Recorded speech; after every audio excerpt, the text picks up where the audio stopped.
Welcome to the most nervous stream I've ever done.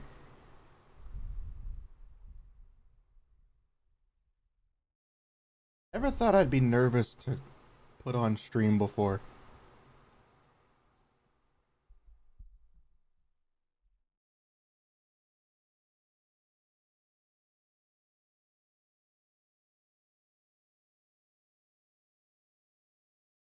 Okay, here we go.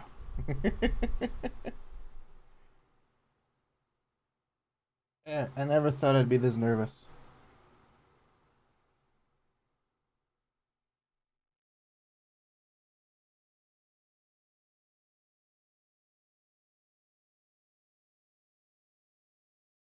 Yeah, today's stream is a little special. We're doing. I'm gonna do a Handcam stream.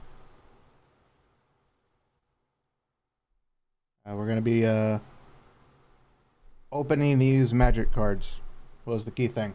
Um, I thought there were gonna be more in the box that I bought, but apparently there was only 4 packs. I'm kind of sad.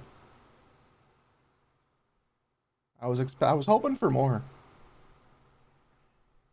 And yeah, this isn't the best setup in the world, but it's it's all I could do without having to buy anything new. This was about this is about what I could buy. I mean, luckily I had a little light that I had already purchased. As you can see from the light in my hand. Yeah, I already had the webcam from early streaming. So, yeah. I'm really nervous. Way more nervous than I actually should be. Which is just kind of hilarious to me. Yeah. We gonna open these packs in a little bit. Thought we just talk. Mainly just try to motivate me to the fact that I am outrightly scared. Not a bad thing. Just nervous, I guess. I also bought these gloves are a little small on my hands. Like they're really tight. So it hurts to use them. They're comfortable. But like trying to do anything except keep my hands like this. Should have bought a bigger pair. I should have bought a bigger pair, but I didn't. And that's my own fault. I'm so used to this setup. The seeing my hands, and I'm like, I'm gonna raise my left, and my other hand's like, oh no, I'm over here.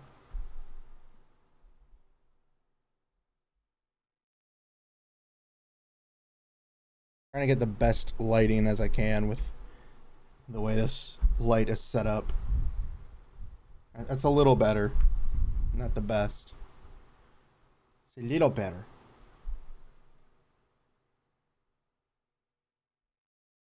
Just a little better.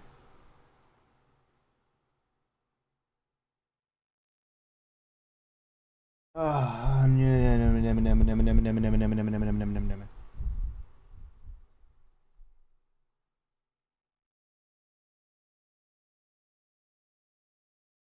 fuck is it reflecting?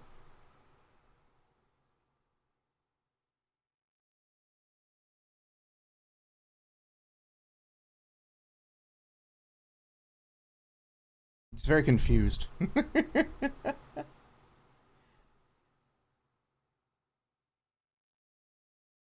Oh wait, it's not. It's oh, okay. It's the thing on the screen. Stupid. I am stupid. I am very much so stupid. I'm also very nervous, as you can plainly see while we're here doing this. I don't really talk with my hands, so it's even worse. I'm only doing it now because I'm nervous.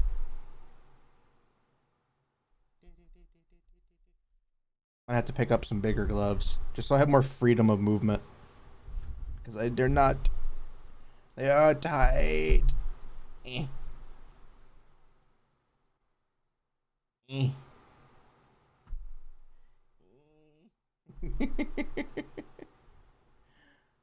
I hope everybody had a good day or is having a good day today.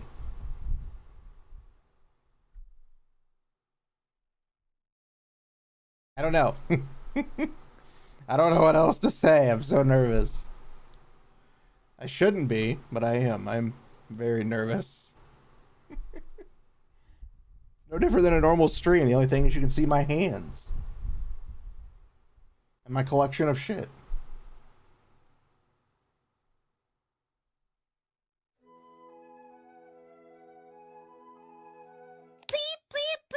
There, that'll get everybody awake. That'll wake me up. Wake up! Boy, wake up! Yeah, you. I'm talking to you. That's right. Morning. Come on. Feet on the floor. Let's go. Chop. You're gonna be late. And then what's gonna happen? Everybody wake up! For breakfast. You're not gonna have time for a snack. You can't pack a snack. And then what? You're gonna be grumpy. I don't know why I pressed that button. Whose fault is that? I should have known that better. All right. Come on. Get up. Let's go. It's time to go.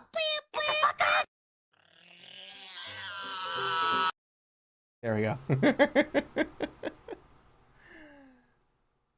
Yeah, it's me. I'm doing a Handcam stream today. We're going to be opening up a few packs of Magic the Gathering. I thought there were more packs when I bought it. I should have read the fine print, but I did not read the fine print. I was also confused, especially for the price I paid for it. I thought there'd at least be like 2 more packs, but they cheap me out of the other packs. They don't want my money.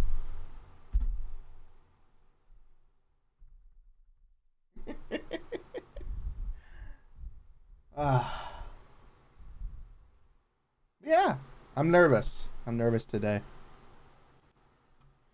More nervous than I should be, but I don't know why. I mean, I do know why. I'm streaming with a hand cam, and I have gloves on, and I should have bought larger gloves.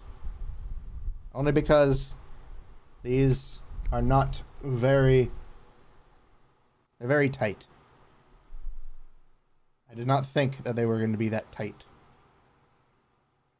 I like tight things, but not like this. I don't know what I'm saying. I'm trying to draw out as much as I can. Yes, hand reveal. Face reveal will be at 1 million subscribers. Until then, never again. Never. No face reveal ever. 1 million.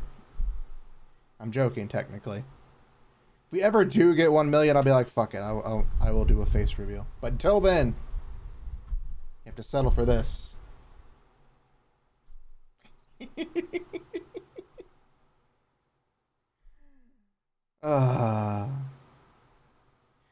I hope everybody's having a good day today. I don't usually talk with my hands, but I am. I have a booba mouse pad of Mithra. I don't know. I'm trying to stall for time. Trying to stall for tactics and time. I don't have much else I can show off on my desk. I have more booba mouse pads, but that's about it. I've got 1, 2, 3. I've got 4. Wait, I got 5 technically, but I have to reach for that 5th one. Yeah, I've got 5 booba mouse pads. I have my water. My water. No soda today. I say that, but I also ate like 2 candy bars. My t-shirt, it is the legendary I'll put on.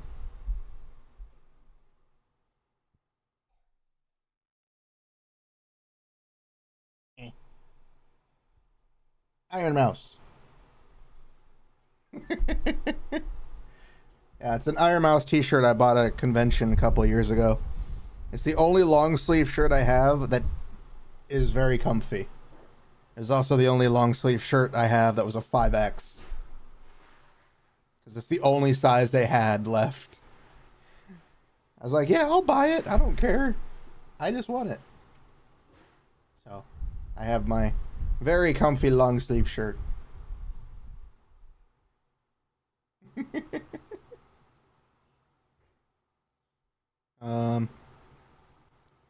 If I ever do this again, I should probably have more stuff so I can distract myself. Because I don't really have much on my desk. All of my stuff is usually hung up everywhere. And all my other stuff is in the other room. I've got my Go XLR right here. That I can use to make all sorts of noises. And fancy things. Make you contemplate your life decisions. Or make me want to contemplate my own life decisions. But you never know. Somebody could be watching. Maybe. But there is. Oh. The void. Wait, I wonder.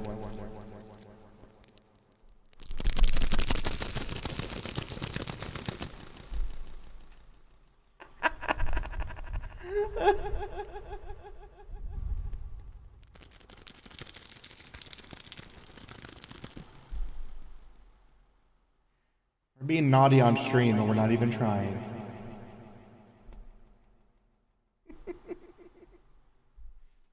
I don't regret my decision.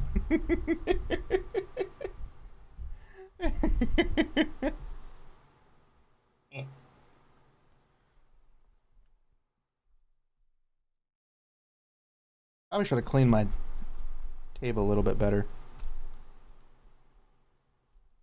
But it's okay. It's not really okay. I don't know what I'm saying. I'm just saying up random words and phrases. Eh, eh, eh, eh.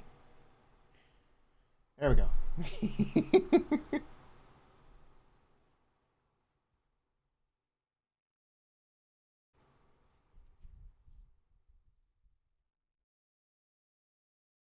I hope everybody's having a good day today. Because I am Setsuna Fox. And as you can see, I have hands.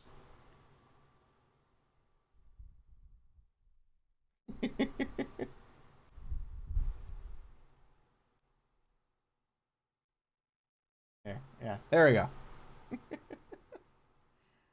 I have hands. I have a water bottle. I have 5 Booba mouse pads.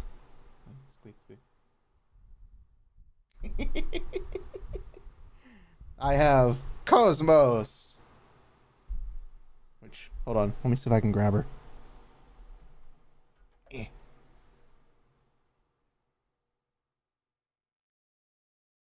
Best girl. Can't see her very well because of the freaking light, but yeah, best girl.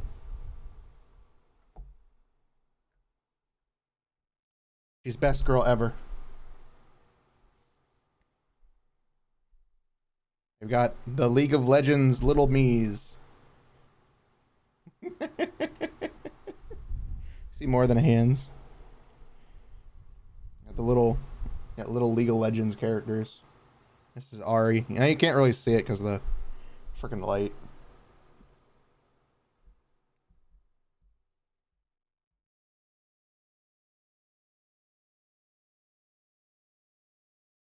Try to reduce it, maybe.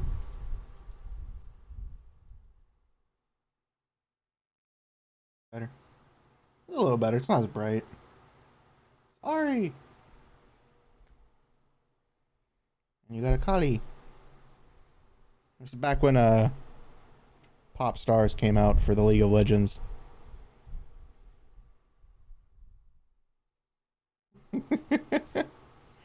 I'm literally just trying to stall for time because we got 4 packs of Magic cards and I have no idea what else to do.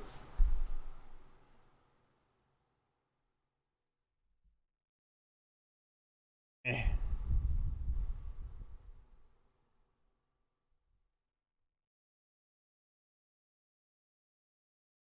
Here, maybe that'll work.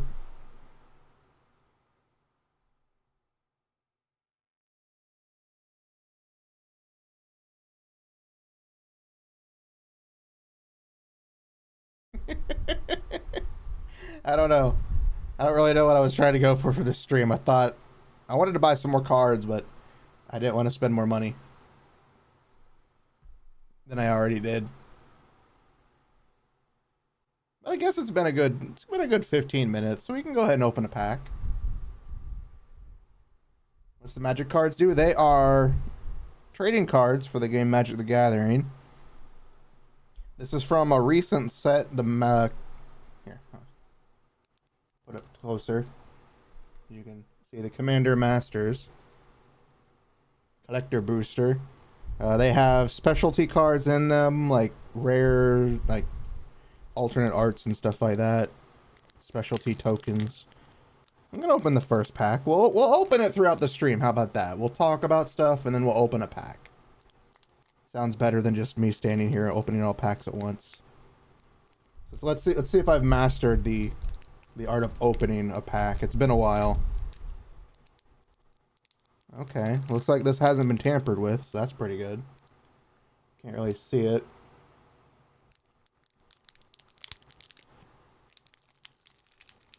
Usually you can tell if a pack's been tampered with when like the glue right on the card's edge on the top. Because it looks like it's been resealed.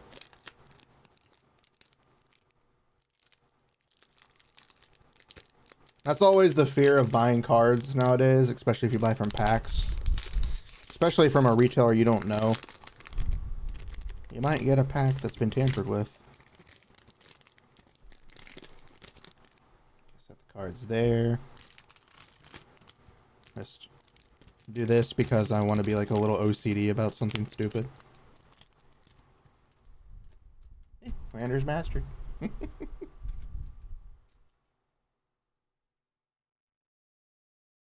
Hands! And yes, it's like you can play the game. My favorite format, there's like multiple formats. You got Modern. Modern is the more basic format for Magic the Gathering. It's a 40 card deck. 3 copies of every card, etc., etc. 20 life point, 20 hit points, or 20 health, however you want to say it. And you can only play with like the last 3 sets, I think. Like the last 3 sets of the game that are released, 3 or 4 sets of the game you can use to play. My preferred format that I use, that my friends got me into, was a format called Commander. It is 100 cards. You have 1 card as your commander, which is, the basic leader card. And then you have the remaining cards, but you can only have 1 copy of each card in your deck. Aside from the lands, you can have only 1 copy of every card. That's kind of why I prefer it, because it's more versatile. So here's our token card. We have an elemental token. Can't see it. Token, elemental. Trying to show off the light. Elemental. Oh, it's got another side to it. We got an Eldrazi, which are basically giant motherfuckers. They are terrifying giant mother truckers. We have a common card. We have Ghostly Flicker. All shiny.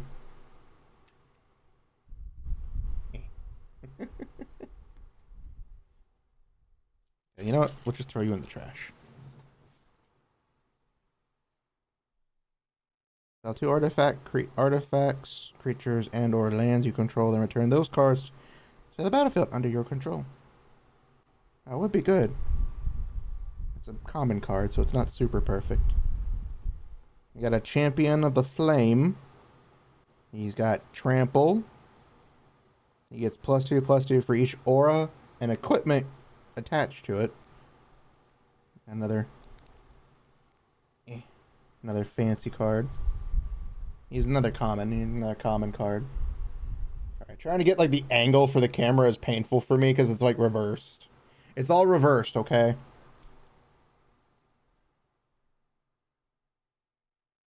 We got Resculpt. It's an instant. Exile target artifact or creature. Its controller creates a 4/4 blue and red elemental creature token. Another common.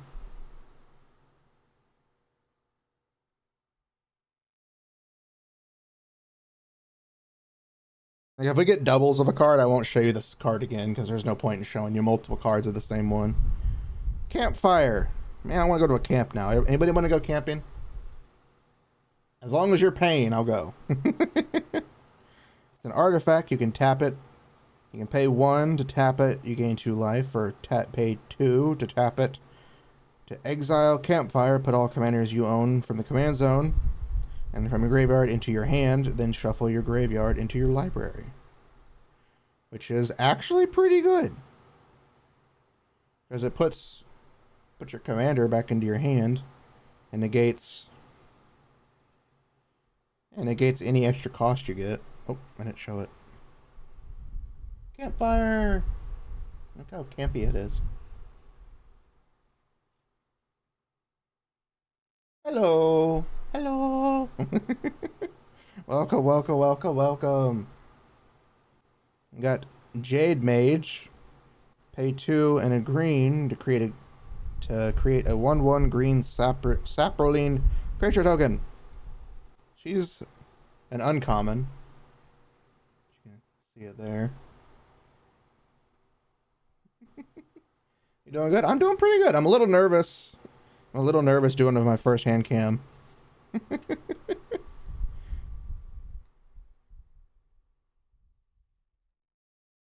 We got Stormkiln Artist. Stormkiln Artist gets +1/0 for each artifact you control. And then Magecraft. Whenever you cast or copy an instant or sorcery spell, create a treasure token, which you can sacrifice those to add more mana. Nothing's wrong with your hands. Thank you. I was hoping my hands were good. We got Stormkiln Artist. This is a very terrible setup, by the way. Like, I had to put this together throughout everything. Ooh, we got a Plains. This is a land card, your basic land. It allows you to spend it to cast spells. I'll put that to the side. Oh, we got the alternate art for the Stormkiln Artist. This is the basic one we got, and this is the newer one.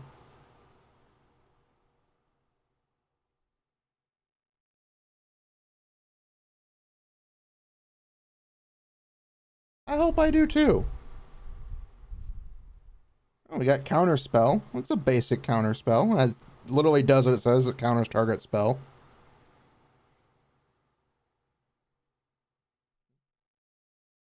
A decent little art going there.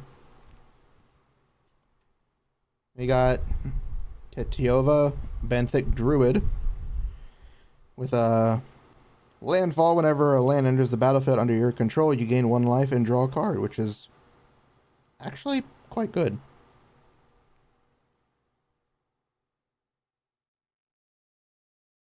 Is trying not to glare the fuck out of it.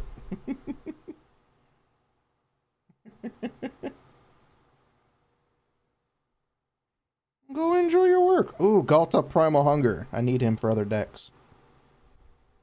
He's a legendary green dino. This spell costs X less to cast, where X is the total power of creatures you control. So if you literally have somebody that, if you have total creatures that are like 10, you can get him out for 2 instead of having to pay 12. There he is. Ow! There's the big old dino himself. Sadly, he doesn't have any extra specialties, so he can't, like, chomp at the flyers. We got Divergent Transformations. No idea what this card is. Let me read it. It's an instant. It's Undaunted. This spell costs 1 less to cast for each opponent. Oh, so it's a multiplayer spell. Exile 2 target creatures. For each of those creatures, its controller reveals cards from the top of their library until they reveal a creature card. Until they reveal a creature card. Puts that card onto the battlefield, then shuffles. Oh, that is a gamble card. Reveals cards from the top of the library until they reveal a creature card. Puts that card onto the battlefield and shuffles the rest into the library. So you could get rid of something terrifying. Oh wait, you raided me? Hold on.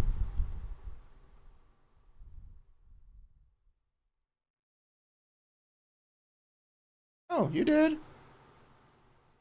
Yeah, you just raided me. Why is my thing not working? Okay. That was weird. Welcome everybody. Well, it says that you hosted me, so I think you're okay. So yeah, this is a good card. Like, it's a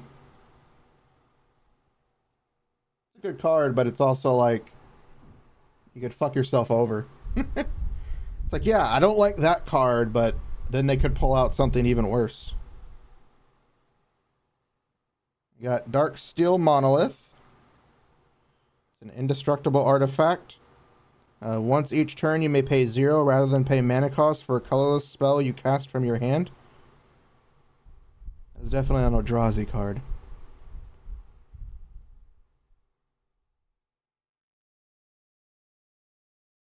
Good card, though. Not shiny or anything, but it's a very nice looking card. Helps get your big mother truckers out there very fast. Oh, we got a dual land, Rejuvenating Springs. It's a green and a blue land. And here's the battlefield tapped unless you have 2 or more opponents, so it's a multiplayer land. It's a very nice one. It go good in my my one deck, unless I already have it in there. This could just be an alternate art card. And then we also have, for the last card, Flawless Maneuver. If you control a commander, you may cast the spell without paying its mana cost. Creatures you control gain indestructible until end of turn. Which is good for when somebody tries to blow up your shit. There it is. Very nice indestructible card. Not the best set of cards, but hey, I don't expect anything amazing from these cards. I would just like to get my money back. Which I don't think will happen. I can almost guarantee you that won't happen.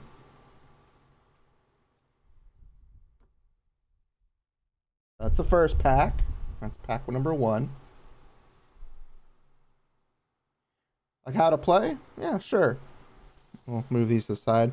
We'll go through these cards real quick and I can explain it.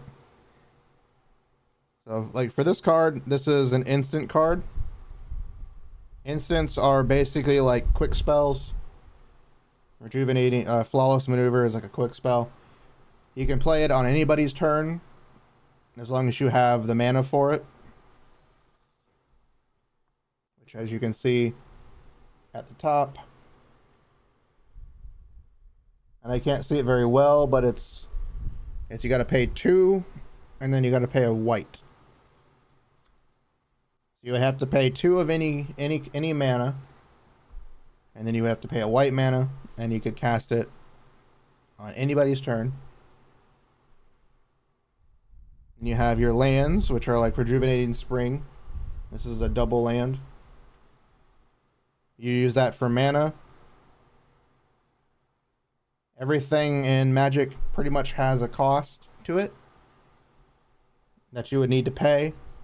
There are 5 colors. You have Forest, which is green. That's the first mana.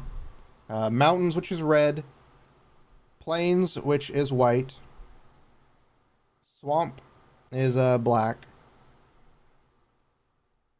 And then water is blue. I think that's the 5 main ones. And then you have a 6th one, which is colorless, which any of those 5 elements can be used to pay for that, but then you also have special things that just do colorless. And you have artifacts, which are kind of like stationary things on the field. They can do a bunch of other things. You can have creatures as artifacts. I know there's other artifact types as well. It's an instant. Then you have your creatures. Like Galta here, the giant dino. They can be anything in it. Creatures can range from anything. Creatures will have costs as well attributed to them, just like your spells. So for Galta, you would need 2 green. So you'd have to pay 2 green mana. And upwards totaling of 10 colorless. However, Galta's effect reduces the 10 colorless the 10 colorless based on the strength of your other creatures. So if you have a total strength on your field, where let's say you had 11 strength for your monsters, you could cast Galta for 2, because his effect reduces the cost. There's many different types. Of course, you have, the creatures here. You got more instants. Got another creature. Creature. Artifact. I got a lot of instants in this one. I didn't get any spells that I could see. Then you have your token cards, which are just tokens.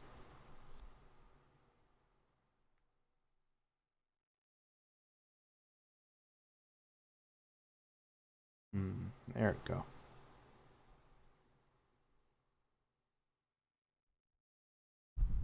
Have trap cards. Technically, instant spells can be considered traps, because they can be activated on anybody's turn. So let's say your opponent played a card that destroyed a creature. Well, you could play your instant card in response to it to prevent them from doing it, cancel their spell, what have you. So I consider instant spells as trap cards. And then you have your actual spells as magic cards, because those can only be activated on your turn. Artifacts, as I said, are kind of like stationaries, things like that. You have enchantments as well, which can attach to things or, spice up the field, per se. All right, we'll go ahead and open the second pack.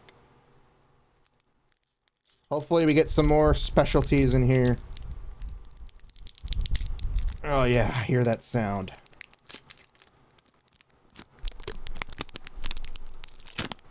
And get just some ASMR action in there for you guys. Get some good old Magic the Gathering ASMR. That's a zombie. That is definitely a zombie. Look at that zombie. Look at that fucker. Look at this little fucker. He's terrifying.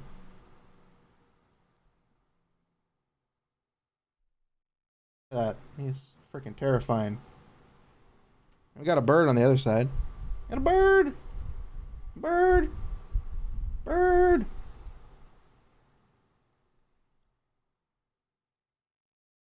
We got a Croson Tusker. It's actually pretty neat art. Cycling 2 and 1. And can discard this card to draw a card.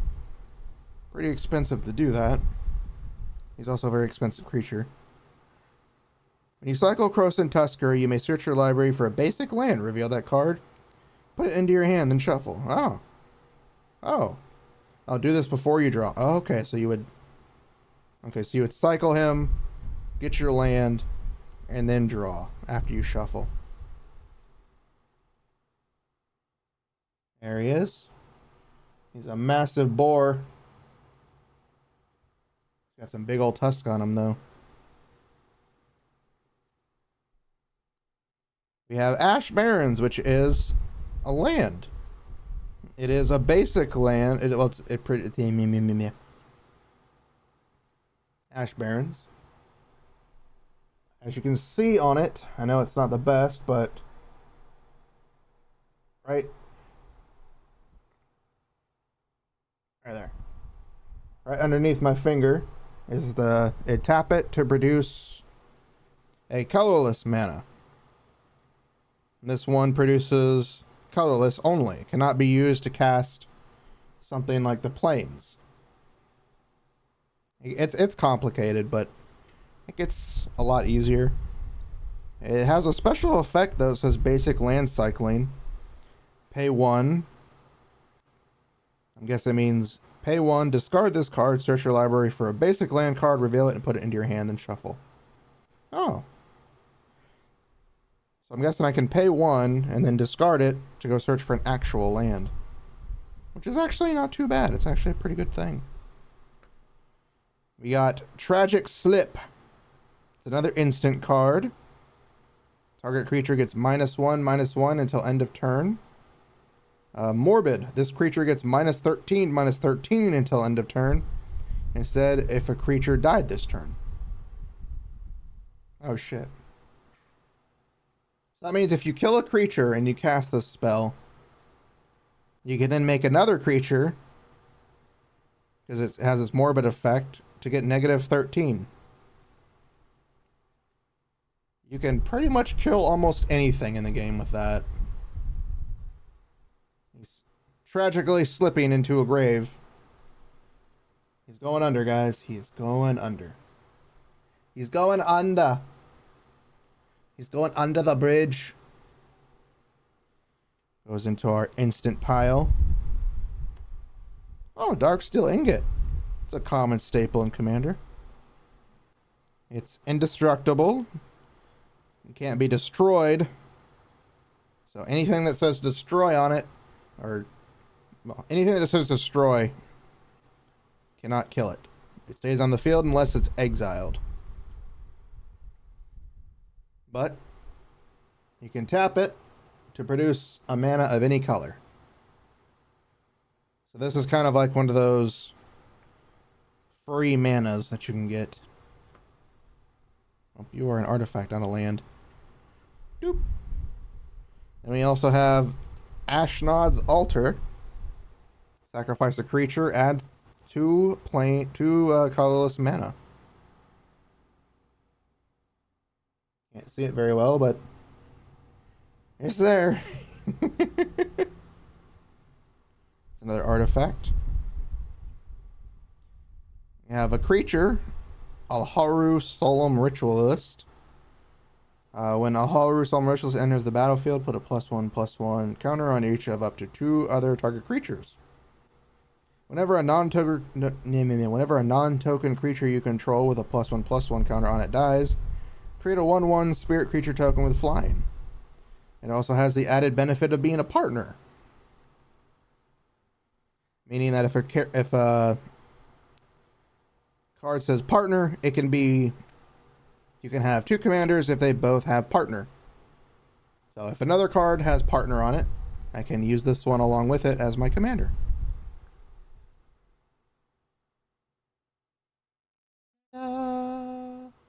I know this is not the best zoom in. I don't have a very good setup for the camera. Ooh, but we do have another forest. Actually, this one's pretty good looking. Good looking forest there.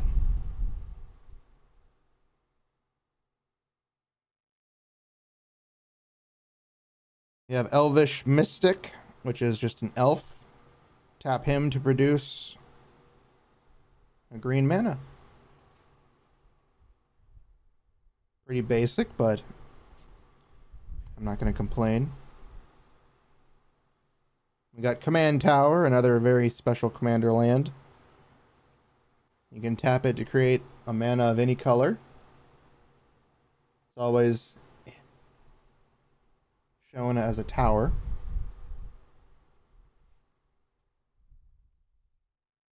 We got Faithless Looting, a sorcery card. It's our first sorcery of the deck. Draw 2 cards, then discard 2 cards. Flashback for 2 and a red, meaning that you can cast it from the grave. It's a good card, but it's also a bad card.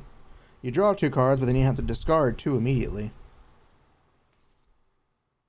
And then we have Xiancha, Sleeper Agent. She's a pretty good card. She enters the battlefield under the control of an opponent of your choice.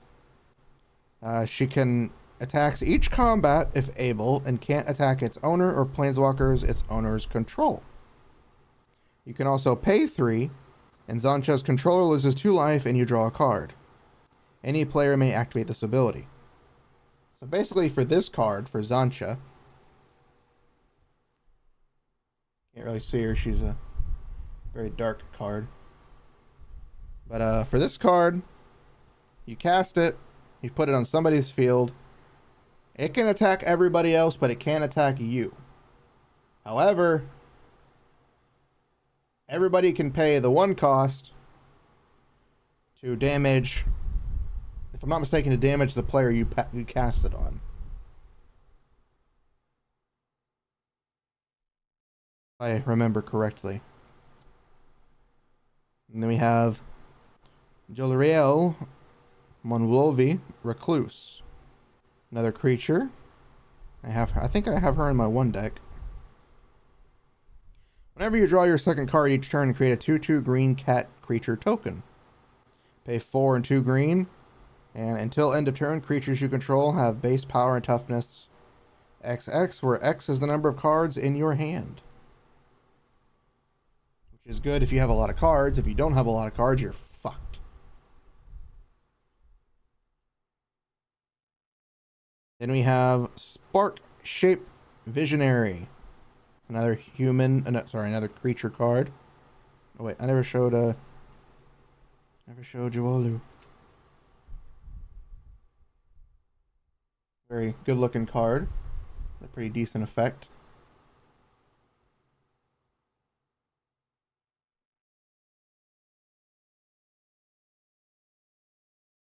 The only problem with having new cards is that they're all over the place. Spark Shape Visionary. At the beginning of combat on your turn, choose any number of target planeswalkers you control. Until end of turn, they become 3/3 blue-green creatures with flying, hexproof, and whenever this creature deals combat damage to a player, scry 1. They're no longer planeswalkers. Loyalty abilities can still be activated.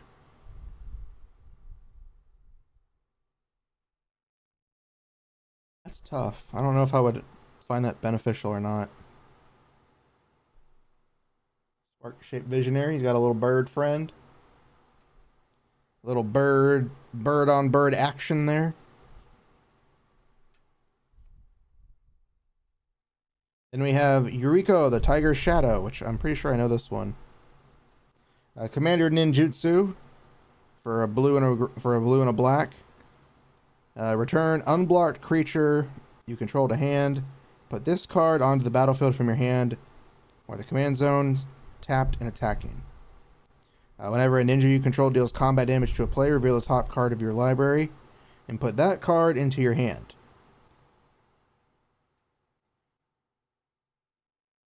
Top card of your library and put that card into your hand. Each opponent loses life. Oh yeah, this is a very broken card. Because if she can go off, she can literally kill you. She can kill everybody. If you have some powerful cards. There she is. This is an alternate art card, though. It's a very nice alternate art. And then the last card that we have for this pack is Champion's Helm. It's an artifact.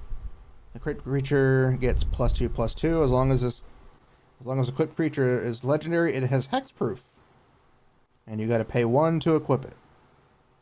It's not too bad. Not the best. It is a nice looking card though. Got a skeleton guy with a helm on. Can they attack more than once? Technically no. However, you can attack with any number of creatures that you have, but you have to declare that during it. And what I mean by is you go to your combat step and then you have to attack. You don't have to, but if you wish to attack, you need to declare all your attackers. So let's say if you have 3 creatures and you only want to use 2 of them to attack, you have to say this creature and this creature will attack, and if you're in a multiplayer, you declare who they attack. However, afterwards, if you want to try to attack again, you technically can't because the 3rd creature you said you weren't going to attack with. I mean, it's really up to the game you're playing, but you usually have to declare your attackers all at once, in a way. You can't be like, I'm going to attack this, pause for a minute, I'm going to attack this, pause, I'm going to attack this, pause. It's more like, I'm going to use these cards, and I'm going to attack with this, then go from there. And I'm not explaining it very well. At least I don't think I am. And these gloves are so restricting. They're hurting my hands a lot more than I thought they would. All right, we'll go ahead and get not the last pack, 3rd pack. Yeah. Look at that. Look at that card vagina.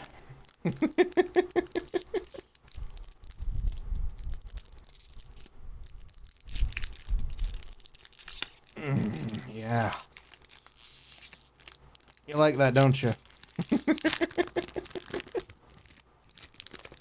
I like that naughty sound.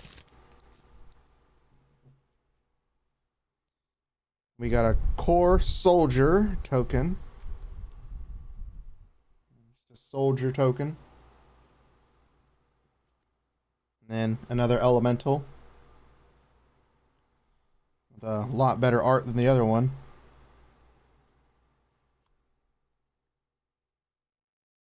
We got Impulsive Pilferer for our first card. When he dies, create a treasure token. It's an artifact with tap. To sacrifice this artifact, add 1 mana of any color. Then he has an encore ability of 3 in a red. Exile this card from your graveyard. For each opponent, create a token copy of that. Create a token copy that attacks that opponent this turn if able. They gain haste. Sacrifice them at the beginning of the next end step. Activate only as a sorcery.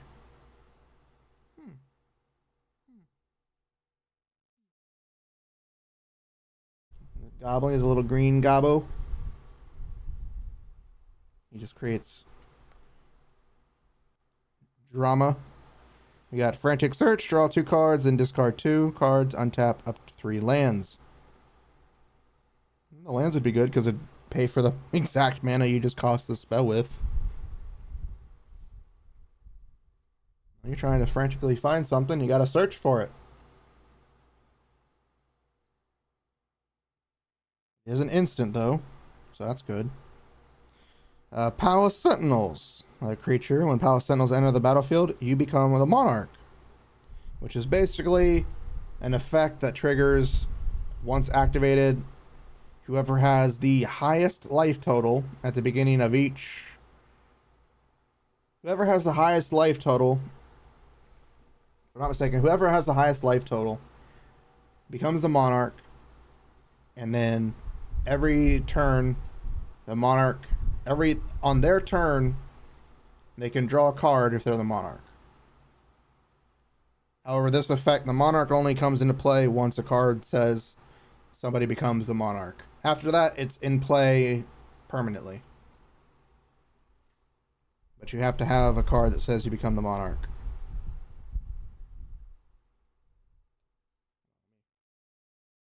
Adjust my gloves.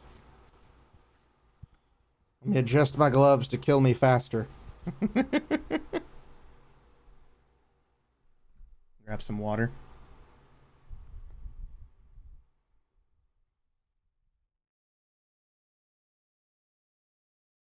Water.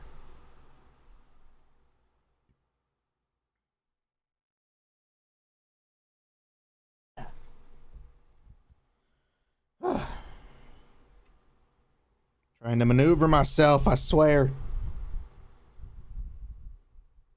Another instant card, Fist of Flame. Draw a card.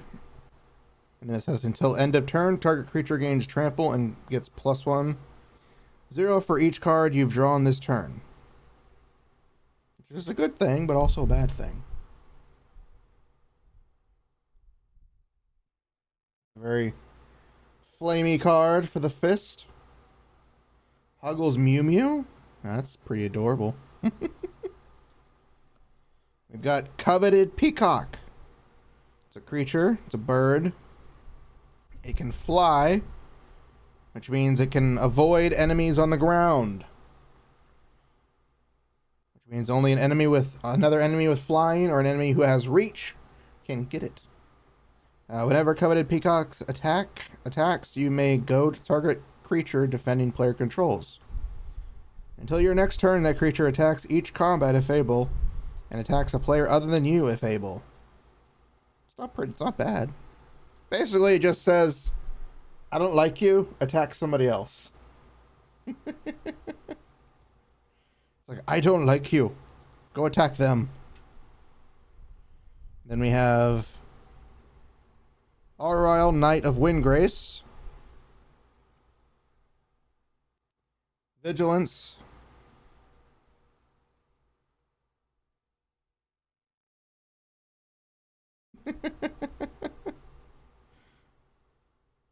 Thank you for that, but you don't have to do that.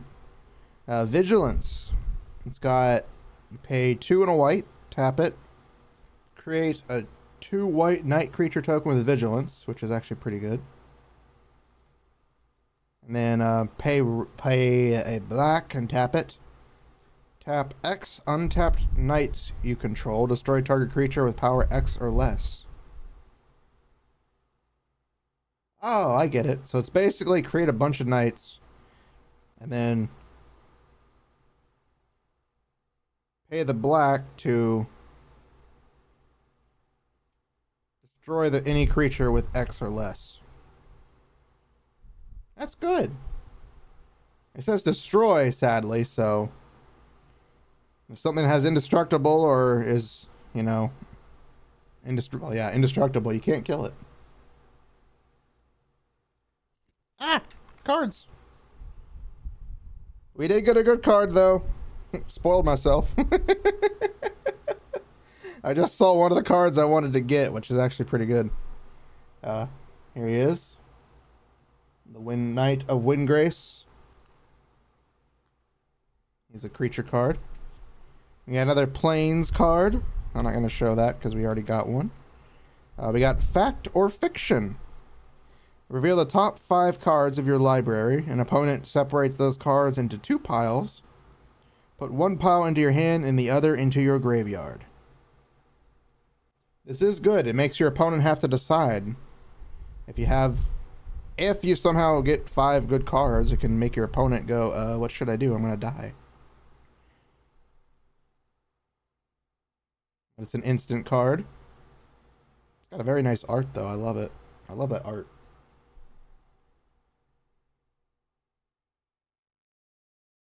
It looks like a fairy. Looks like a fairy with a sword planting it into the ground. It's very nice. Now we have another instant, Generous Gift. Destroy target permanent. Its controller creates a 3/3 green elephant creature token. Just create a big ol' elephant in the room. Big ol' elephant in the room, you guys. Big ol' elephant. It's a Generous Gift. We have another Elvish Mystic, which is just tap to create a green. And then we have Ulamog the Ceaseless Hunger. I wanted this card for a long while, but he was so freaking expensive. So I now have him. I will show him to you guys. He is a giant, massive mother trucker.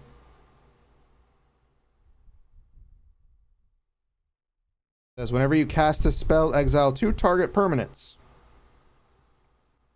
He is indestructible, and whenever Ulamog the Ceaseless Hunger attacks, this is why he's so good. It's when he attacks.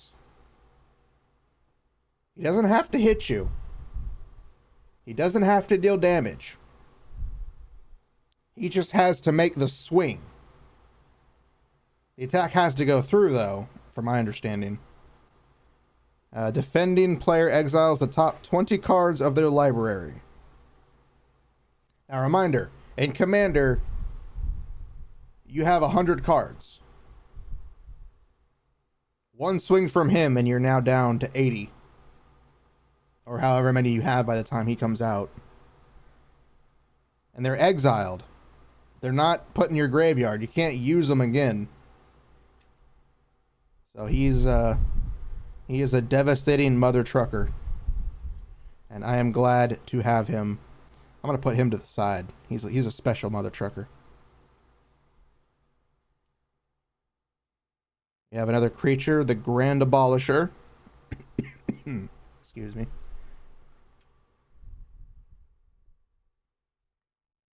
I'm a bit nervous.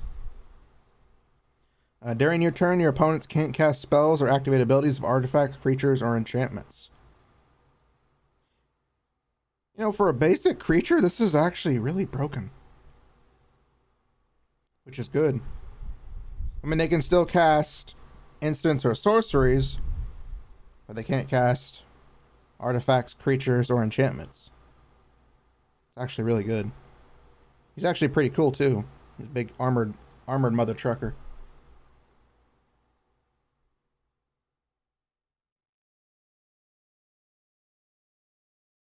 Then we have the Ghoulish Impetus. This is an enchantment aura. This is one of the other cards I don't have on the set yet. Well, I mean out here. Enchant creature, which means you would target a creature to cast it. Enchant creature gets +1/+1, has death touch, and is goaded. Death touch is basically just means instantly kill a creature. However, if it, something attacks like Ulamog with death touch, it wouldn't do anything because Ulamog is indestructible. He just swat him like a fly. And then goaded, as we know, basically means target. Oh, I'm reading this card wrong. The death touch part I didn't read wrong, but the enchant part. Enchant creature, which means it does not have to enchant your creature. It can enchant anybody's creature on the field. It is then goaded and has death touch, which means it can kill creature on touch, and it can attack everybody else but you, the player who casted the spell. When enchanted creature dies, return Ghoulish Impetus to the battlefield at the beginning of the next end step, which, if I'm not mistaken, means it basically just reoccurs. Which means a creature dies, the card goes away into the graveyard, but the next turn it comes out, you cast it, and then you target another creature. If I'm not mistaken. I could be wrong, but it sounds accurate. But it's an enchantment aura, which is actually a pretty good one. It's cheap, too. Then we have sorcery, Tooth and Nail. Pretty bad at... Oh, did I show Ghoulish to everybody? I think I did. The Swashbuckling Skeleton. Actually pretty cool. Tooth and Nail. Sorcery, choose one. You can only choose one out of the 2 effects. You can search your library for up to 2 creature cards, reveal them, put them into your hand, then shuffle. Or the other one, put up to 2 creature cards from your hand onto the battlefield. And then Entwine, I'm guessing means you have to pay 2 extra.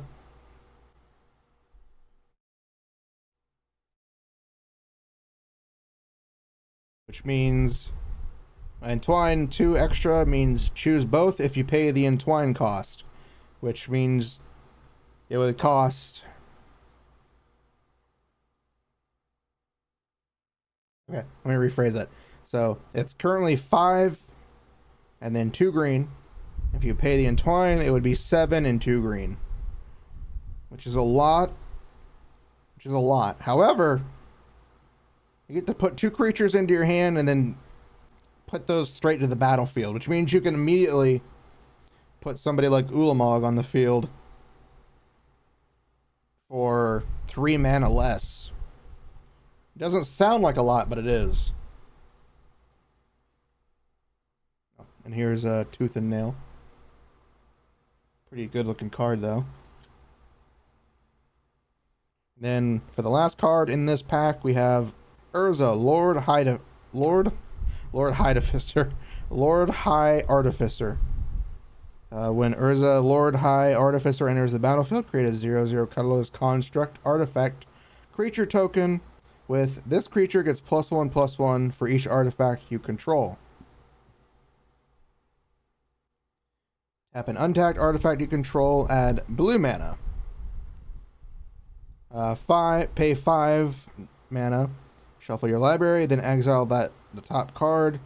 Until end of turn, you may play that card without paying its mana cost, which is actually broken. But you don't get to choose which card is on the top. So if you get like a land, it's kind of pointless. You could play that land, but it's not much of a benefit. But if you were to say get like Ulamog, you could get a 10 cost creature out for free. Which again is very broken. I'm gonna move Ulamog over into the shadows. Dun dun dun. Do I play IRL? Yes. I don't play as much as I used to because the game shop close to me closed down. But I used to play a lot. I had at one point, I want to say over at least 5,000 cards. I have maybe less than 1,000 now. I had a friend help me get rid of a bunch of them because most of them were just like generic cards. All right, so technically, I don't think we've made our money back from this pack. However, we did get Ulamog, Ceaseless Hunger, so I'm already happy. You know, actually, let me check this.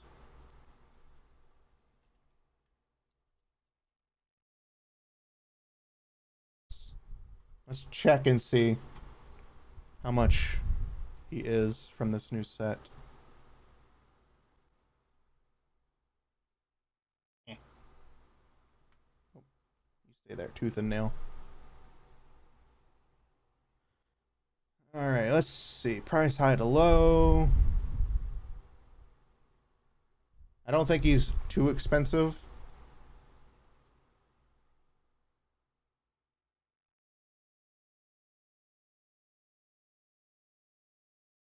He's about $30, which isn't too bad.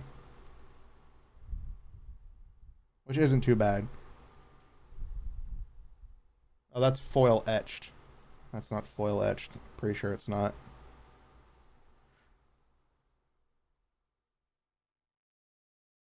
So he's about 25, $30. Still not too bad. But it's nice. Because I do like him. He is a very big mother trucker. Alright, so we have our last pack from the pack opening. Because I only bought one pack, or one box of collectors, which I thought would have more than 4 packs. Which I'm sad about because I was really hoping for more. Especially for the price I paid. I paid $151 for this. Yeah. This is also my birthday present to myself, so I think of it as a good thing. Because I got Ulamog, Ceaseless Hunger. I love that fucker. He's killed me so many times.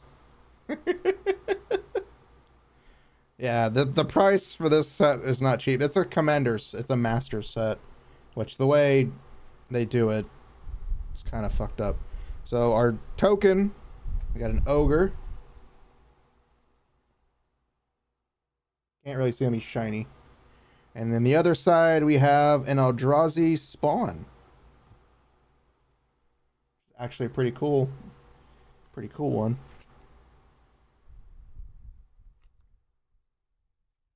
And a Commander Sphere, another staple commander card. It's an artifact. Tap it to add 1 mana of any color in your commander's color identity, and then you can sacrifice it to draw a card. Which is pretty basic, but it is a very good card that almost every commander deck should have. We have a sorcery card, Battle Screech. Create 2 1/1 white bird creature tokens with flying. It's flashback. Tap 3 untapped white creatures you control. It's a very different kind of flashback cost. You may cast this card from your graveyard for its flashback cost, then exile it. Basically, you would cast it. You would then create 2 more bird tokens. It was flying, and then it would be exiled. It's a sorcery, though. Not the best, but it is pretty good for a quickie. Oh, I didn't show it, did I? Hold on. There's a bird.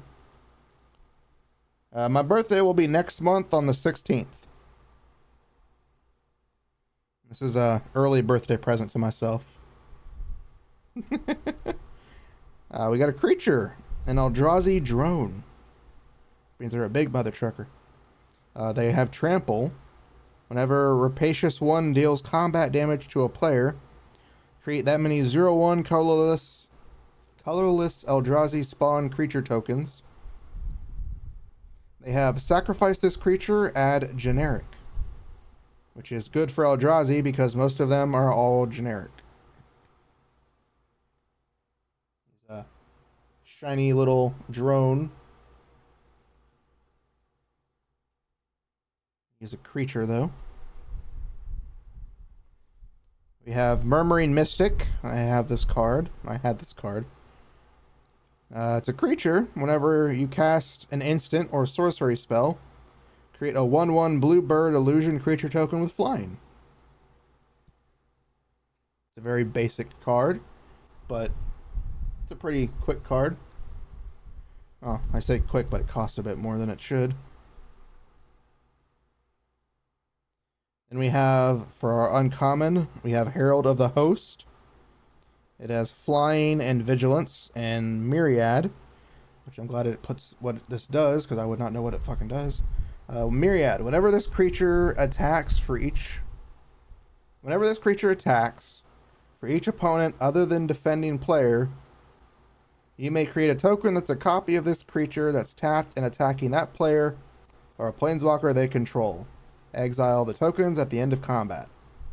It's actually pretty nice. Basically, you target one player, and then if you're in a multiplayer game, you can create, say, 4 tokens that attack the 4 different players on the field, along with this card. It's not too bad. It's not the best. It's a little pricey. Get on the field. But it's a good card to get out there. Oh, I've never seen this one before. Namada, Grove Guardian. Tap 2 and a green to create a 1/1 green Saproling creature token. Sacrifice a Saproling. Saproling creatures you get +1/+1 until end of turn. Bit of a expensive card, not super roundabout, but he's walking through a forest, so it's a little hard to see what he's doing.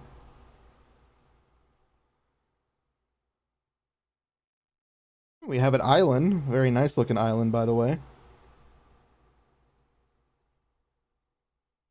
Call it island. Why did I think it was water? We got an enchantment aura, all that glitters. enchant creature. Enchanted creature gets +1/+1 for each artifact and or enchantment you control. It's very basic, but pretty powerful. And we have Dread Return. Oh, wait. I didn't show you glitters. I'm sorry, guys. All that glitters. We have a sorcery, Dread Return. Return target creature card from your graveyard to the field. And then you can flash it back. You can flash back its cost by sacrificing 3 creatures. To again return another creature from the graveyard. Not the best, but pretty powerful. Pretty nice looking art there, though.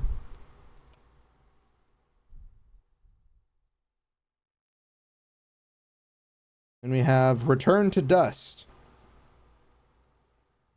Very nice looking art. Exile target artifact or enchantment. And if you cast this spell during your main phase, you may exile up to one other target artifact or enchantment. So if you cast it on somebody else's turn, because it's an instant, you can exile target artifact or enchantment. If you cast it on your turn, you can exile an additional artifact or enchantment. However, I do love the art on this one. It's very flashy. Oh, we have the Dragon.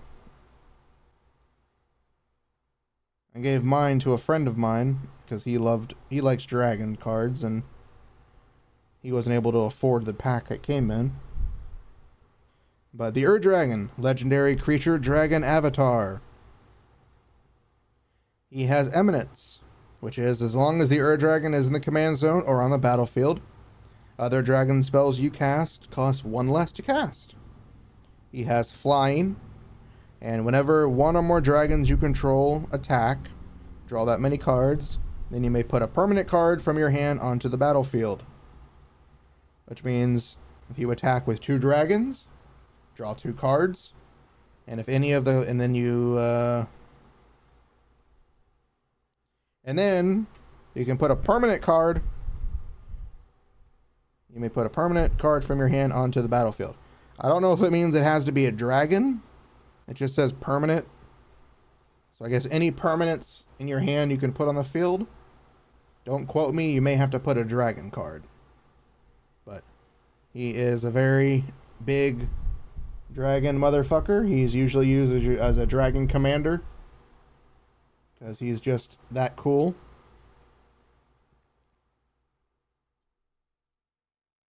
Then we have another land. Undergrowth Stadium enters the battlefield tapped unless you have 2 or more opponents. And you can tap it for a black or green. Swamp or forest, per se.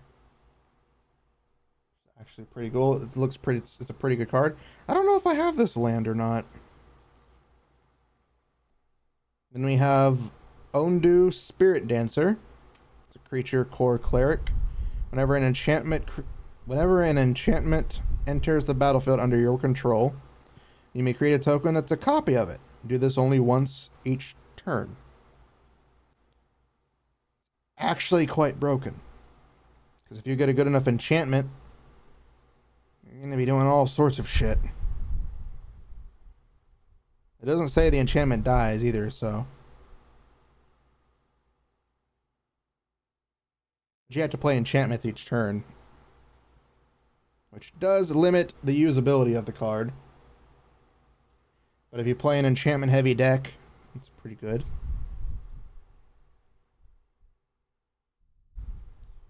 Oh, we got another nice looking card. If you control your commander, you may cast the spell without paying its mana cost. They should really have chosen a different font or a different color for the font, or at least chosen a border. It says prevent all damage that will be dealt this turn by creatures your opponents control. It's called Obscuring Haze, and it looks freaking gorgeous. That is a beautiful, beautiful card. An instant. Oh shit, boys. Oh shit. I don't even know if this one is that expensive, but he looks freaking awesome.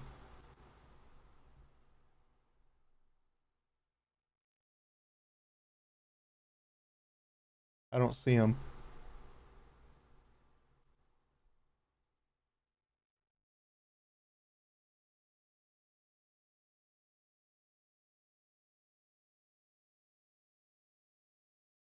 That's not the same one. I don't think it's foil etched. I think it's just foil.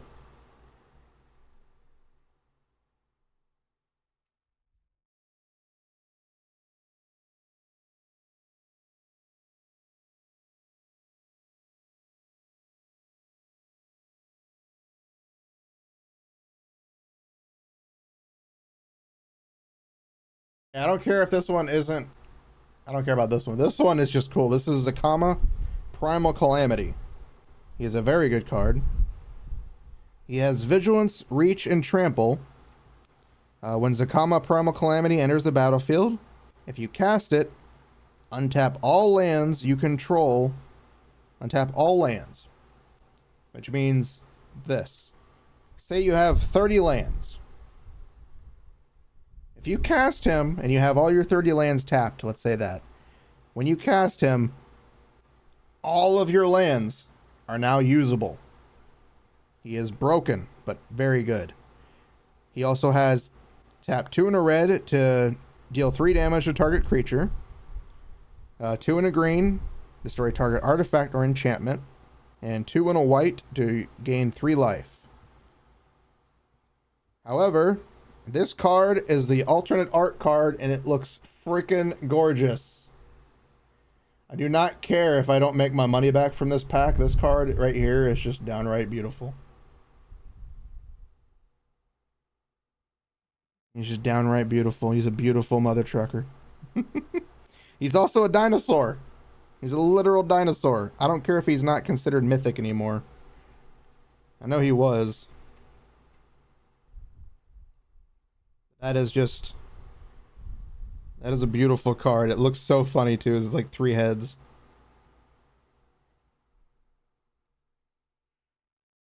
That's all the packs. That's all the card packs.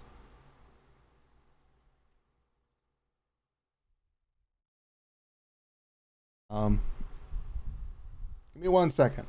Hold on.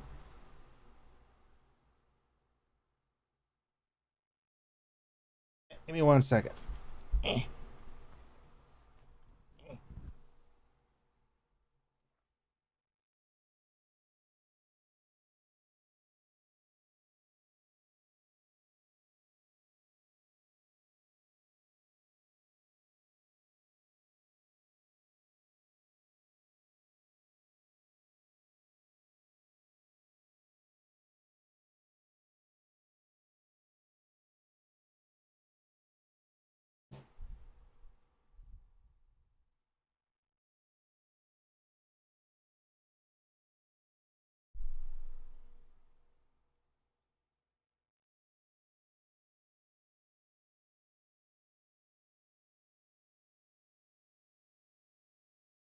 Okay.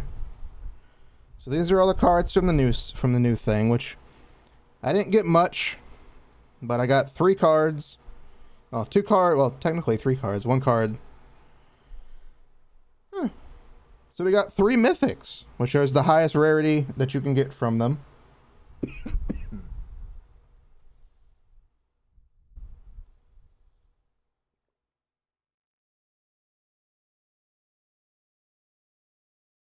The rarity goes mythic, rare,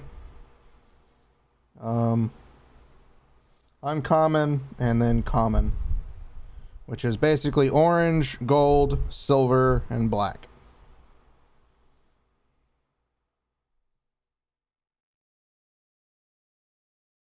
But I'm happy. I'm happy about this set. I didn't make my money back from these cards. However, we did get some really nice cards.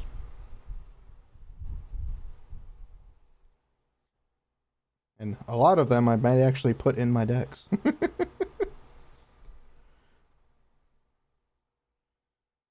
Now, before we go, well, we're not going anywhere just yet because we still got time. I barely did anything this stream.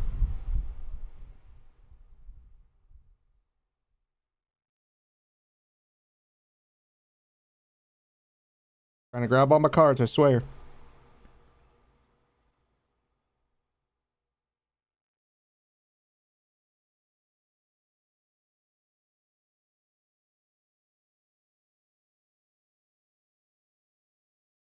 But all you guys over here, stay.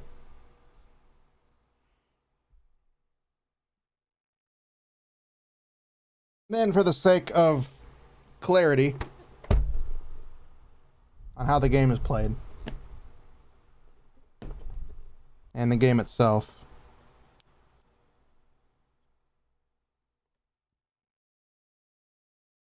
these other cards that I didn't put in my decks, I still haven't put these in here. Oh yeah, I did buy this. I did buy the Chun-Li card, the Street Fighter card. Chun-Li, countless kicks. It's the crossover card. I forgot about that one.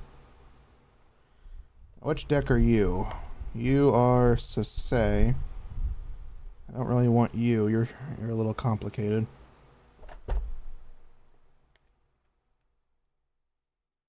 What we want is the behemoth over here. We want Maldrotha, the Gravetide.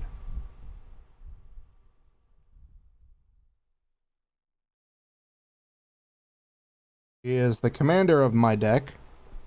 She is a forest, swamp, and island card. Island creature. Powerful. I see she is powerful as shit. Others do not, but I can do some really crappy and fucked up shit with this card. And I don't even play her the way most people do. Most people play her for graveyard control. Yeah, she was from the Secret Layers set a while back.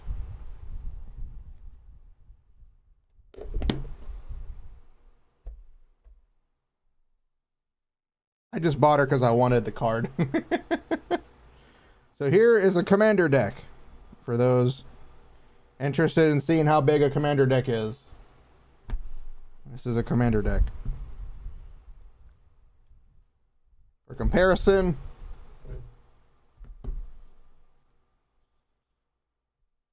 here's my phone. For comparison to how long this is, here's my phone.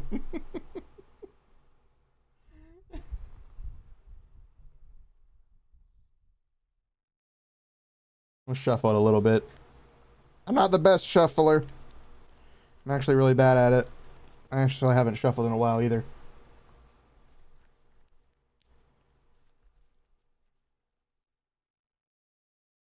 Yeah.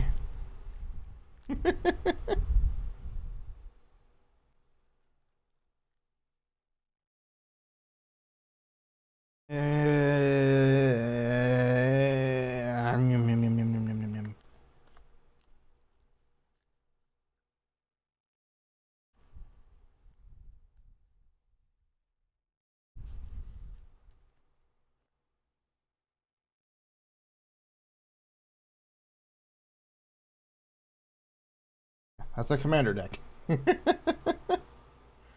Any more than 40?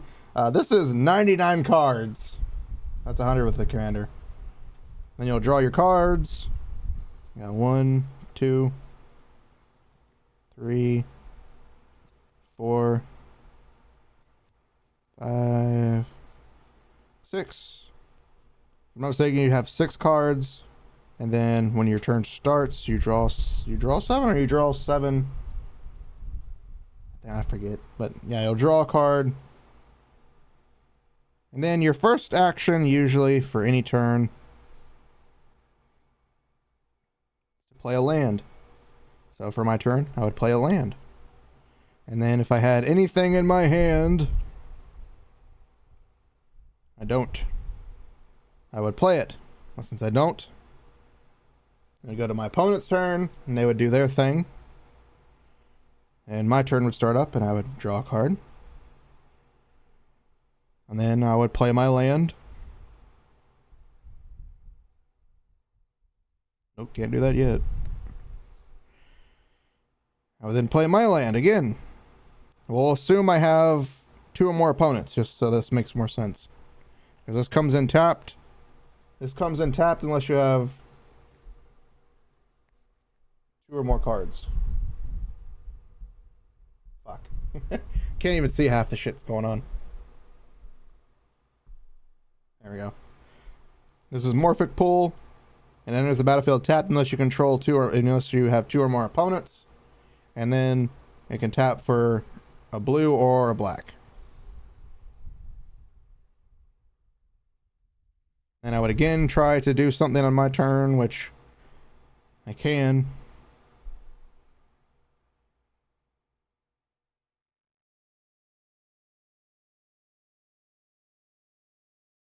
Go ahead and do that since I can do that. So for this card, it is called Reality Chip. It costs a blue and a generic or colorless. So for that, we would tap blue for Morphic Pool. And for our generic, we would tap our forest, which would become generic or colorless. And then we would cast the Reality Chip. Its effect allows me to look at the top card of my library at any time. And I can cast it as long as the Reality Chip is attached to a creature. You may play lands. Oh. So I have to attach it. Okay. But I can look at the top card of my library. We are fucked. If this was an actual duel, I'd be fucked. But well, then my opponent will do something. Goes back to my turn. My lands come untapped. I'll then draw my card.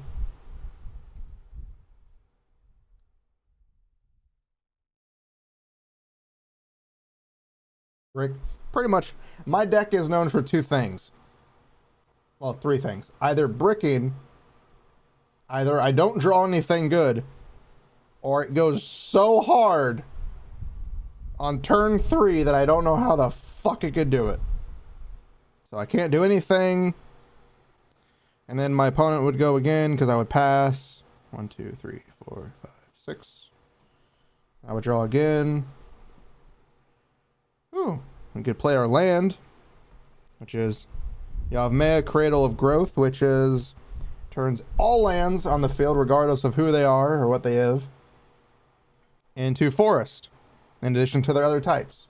So, an example, Morphic Pool now taps for blue, black, and green, meaning it now taps for 3 different colors, plus generic. And with that, I can now cast the ever amazing 1, 2, 3. So 1 green and 2 for Chatterfang Squirrel General. He has Forest Walk, and if 1 or more tokens would be created under your control, those tokens plus that many 1/1 green squirrel creature tokens are created. I put him in this deck specifically for a very specific card, just because it was funny.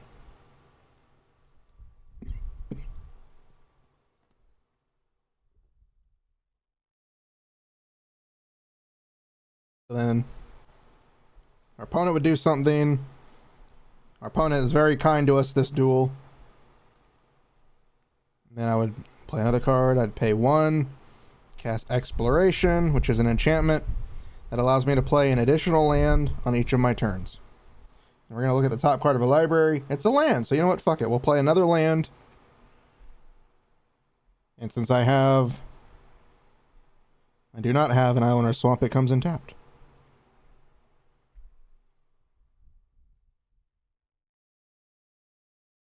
And next we would cry ourselves to sleep. And we'll go again, yada yada yada, turn based, or get a land, so we'll play that land. We have a swamp. And look at the top card, it's not a land. Doesn't save us. 1, 2, 3, 4, 5. Take 2 out of there. That would be extra. Comes in tapped.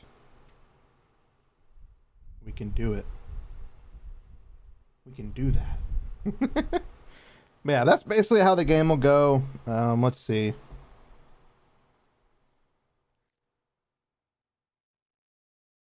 I'll look through it for something. Would I have drawn anything decent?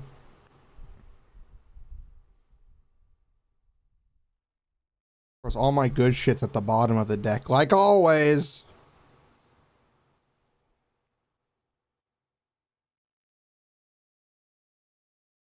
Yeah, basically that's how the game plays. You tap lands, get mana, and do shit. Hold on. I want to show off the combo. For those who play Magic, they know that there are some broken cards that you can do some broken things with.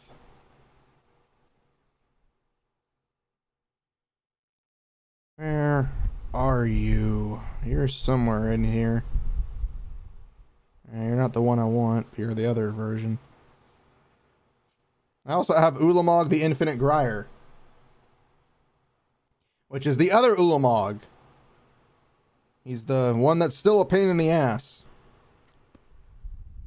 but not as pain in the ass as the other Ulamog. Ah, you were really all the way at the bottom. The one time I draw the one card, I don't draw the other card. Really sucks, because that would have been hilarious.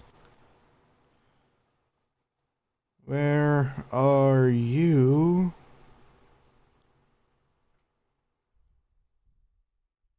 You really were at the bottom of the deck, weren't you? Huh? Okay, were you at the top of the deck and I just skipped you? Am I that dumb? Don't quote me on that. Ah, there he is. He was at the top of the deck. Well, not the top, but he was closer to the top than anything. Okay. So this is a combo in the deck that I know will never go off, but the one time I could get it would be hilarious. Because you have Chatterfang, as we've already established. Can't really see it, but Chatterfang is a squirrel. Legendary creature. He has Forest Walk, which means he can walk on anything with a forest he can walk through and attack you without being stopped. His effect, I already stated, was if one or more tokens would be created under your control, those tokens plus that many 1/1 green squirrel creature tokens are created. Meaning, we'll say, for example, you somehow create 100 tokens of whatever. If you have Chatterfang on the field, guess what? You create those 100 tokens plus an additional 100 squirrel tokens. Well, keep in mind Chatterfang's ability. This card is broken if you can get it off the right way. Scoot Swarm. I don't know if any modern players know it, but Commander players know it quite well. Or at least my group does, because I've done some very crazy shit. Scoot Swarm's effect is thus. Landfall. Whenever a land enters the battlefield under your control, create a 1/1 green insect creature token. That's good, right? Yeah, that's good. However, it also states if you control 6 or more lands, create a token that's a copy of Scoot Swarm instead. Meaning that if you have 6 lands, you create, from that point on, you play a land, you create a Scoot Swarm. And it's an exact copy of Scoot Swarm. Meaning, you now have 2 Scoot Swarms with the exact same effect. Meaning that whenever a land comes into play, you create another Scoot Swarm. And so by that definition, you would then create 2 more tokens. And then if you play another land, you would create 4 more tokens. You see where I'm going with this. Each token creates another token. This is only effective if you have the six lands at first. Meaning, at one point, you can have over 4,000 tokens on the field if you play it right. And I have played it right to a point where I had 4,000 tokens on the field. I murdered my opponent brutally. And it was hilarious. However, Scoot Swarm plus Chatterfang together on the field at the same time means if you create 4,000 Scoot Swarm tokens, Chatterfang would then create 4,000 squirrel tokens. So just imagine 4,000 squirrels riding on top of little bugs with little spears and shit charging into battle. That's the whole reason I put them in the deck. That's the whole reason. Just so that I can see one day squirrels riding bugs into battle. Odor of 8K tokens, yes. Yeah, there's like tons of good cards, tons of really fun things to do like that. It's a combo that won't ever really come out, but it's funny. Funk music? What do you mean by that? I have no idea what that is. And let's see. We have Charix, the Raging Isle. It's just a giant crab. It doesn't have reach or anything, so it can't block flyers. But it's got 17 defense. It has 0 attack. It is funny. It's a giant, massive crab. Just trust you? I don't know what that means, and I don't trust anybody. I have been betrayed more times than I can count. And I don't even play Among Us that much. And then we have one of my favorite cards, Genesis Wave.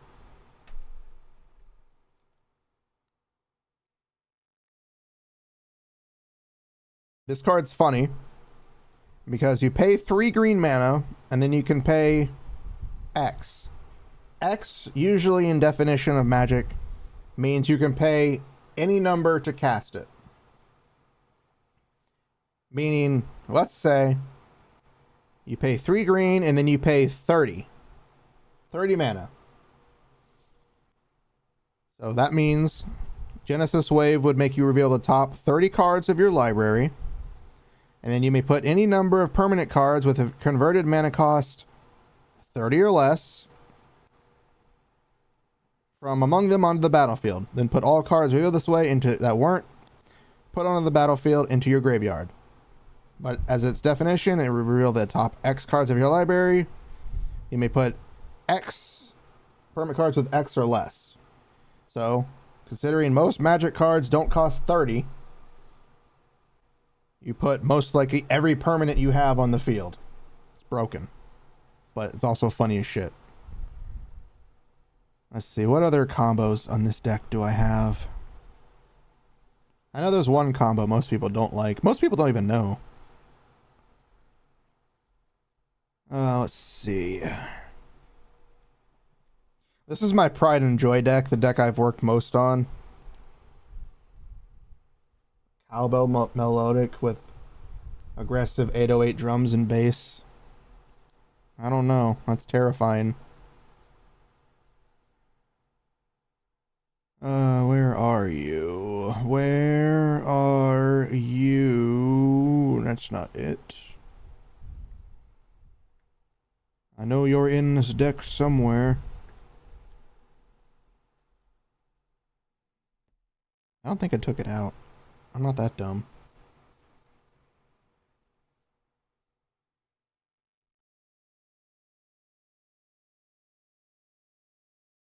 Are they all the way at the bottom? Nope. There you are. That's part 1. Where's part 2?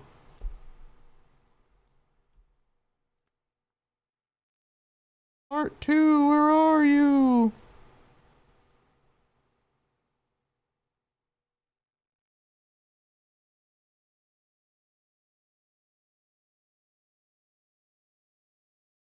I'm forgetting what it's called. I'm probably forgetting what the card's called. I haven't played the deck in forever. That's not what it is.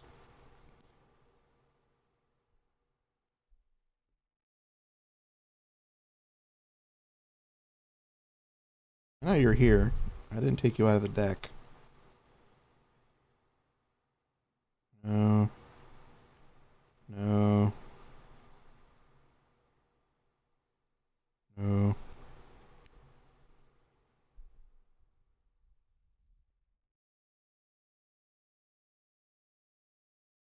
Do do do do do. Trying to find a specific card because I am dumb.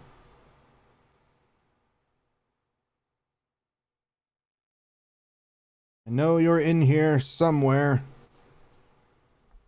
You're just being a very naughty boy, aren't you? Dirty girl! Dirty, dirty, dirty girl!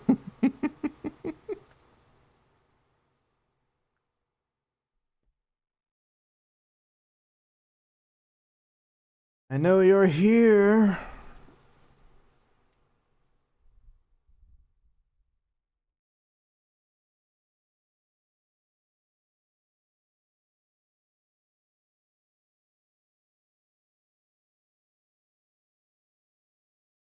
And now I just feel stupid.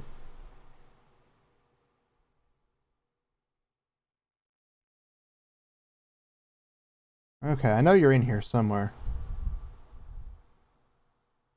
No, no.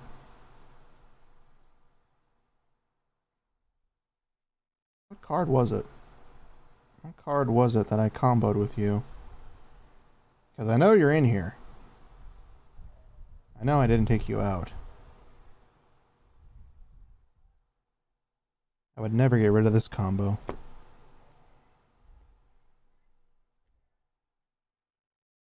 Nope. Nope. I know, and it's stupid. It's probably like right in my face.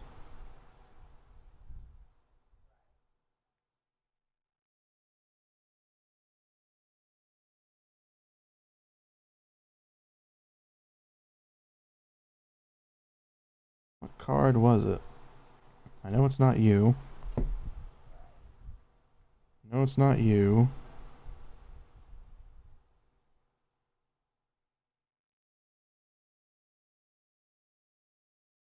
It is only because my hand hurts because these gloves are small.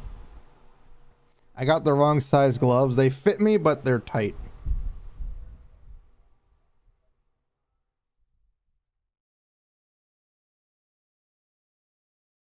You're not it, but you do make more. I know there's another card.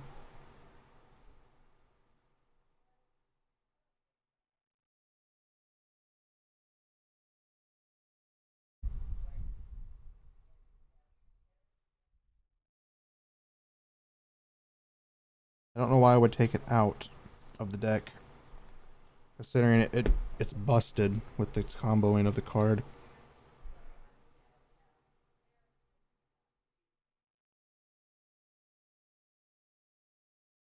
Let's see. I know you're in here.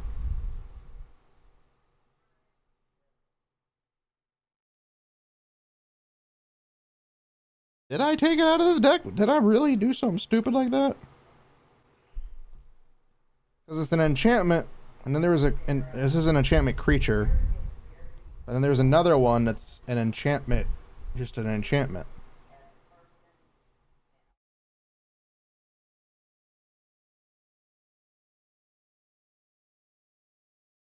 Why my Kitsune doesn't realize that she needs to not talk so loudly.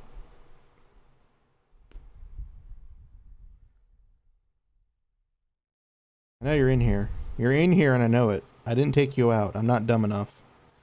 No matter how dumb I may seem, I'm not that dumb.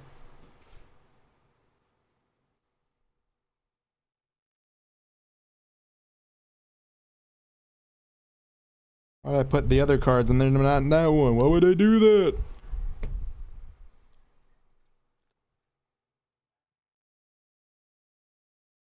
I'm gonna be upset and I'm gonna look through one of my other decks and be like, oh, there you are. Why the fuck are you in there?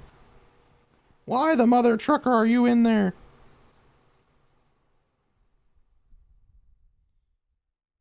For context, this combo basically... Nyx Bloom Ancient. It's an enchantment creature. It is... If you tap a permanent for mana, it produces 3 times as much of that mana instead. So you'll tap a basic mana, or a 1 mana, it produces 3.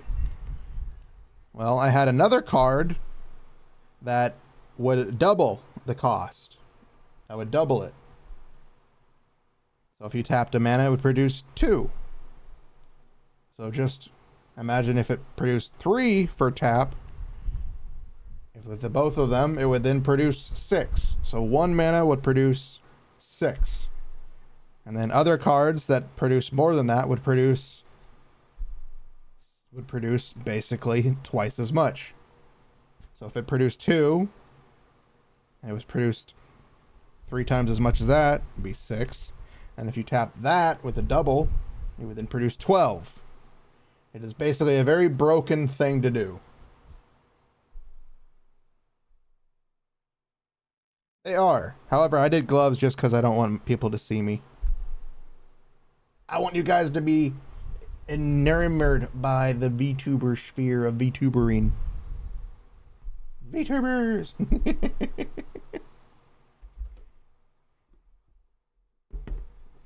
Yeah, Magic's fun. It's a lot more fun with friends who don't mind you playing and don't try to kill you in turn 2. Like Yu-Gi-Oh! Where they try to murder you in turn 2 because they just want to win. I just want to draw the fight out until the end and then blow you up. I swear that's all I want to do. What up, Stinky? I am pretty stinky.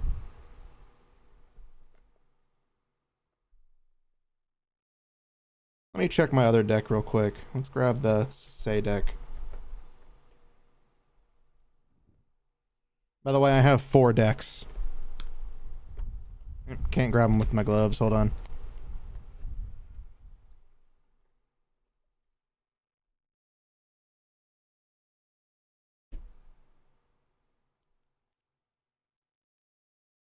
I don't know if you'll be in... Oh, there it is.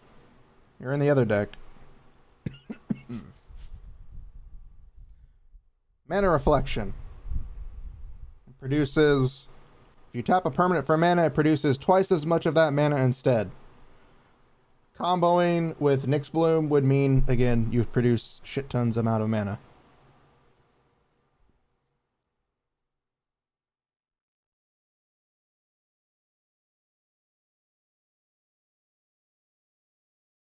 But here's also a combo that I love about this deck.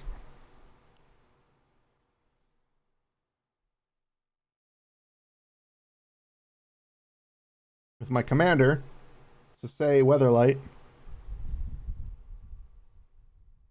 She gets +1/+1 for each color among the legendary permanents you control.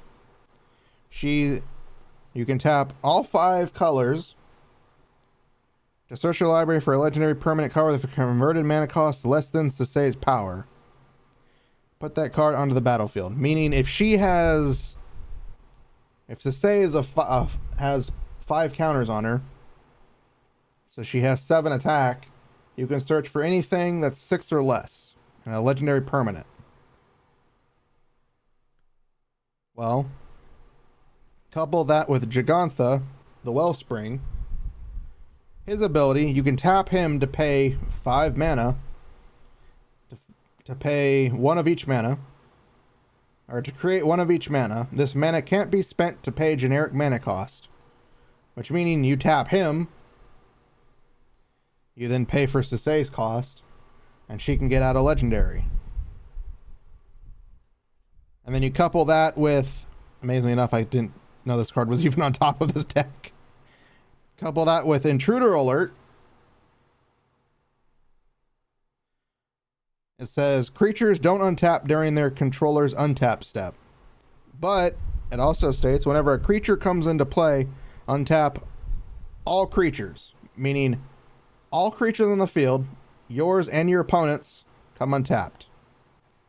So if you combine both Setsuna and Gigantha and Intruder Alarm, you have an infinite combo.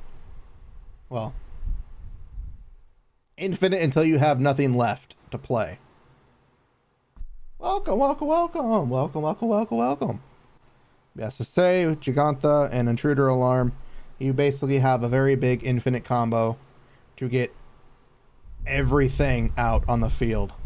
And I mean everything. Of course, you have your own mana pool to use from as well.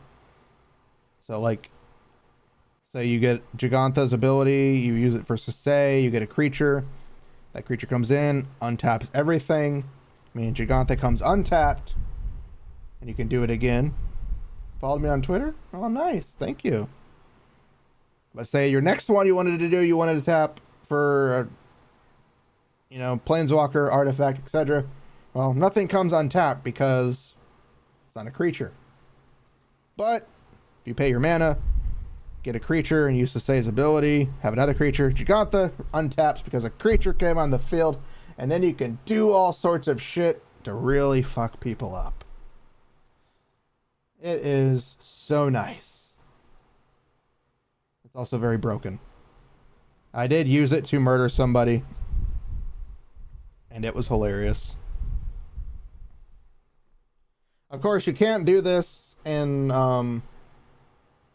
Modern, because half these cards aren't legal in Modern, and a lot of other formats.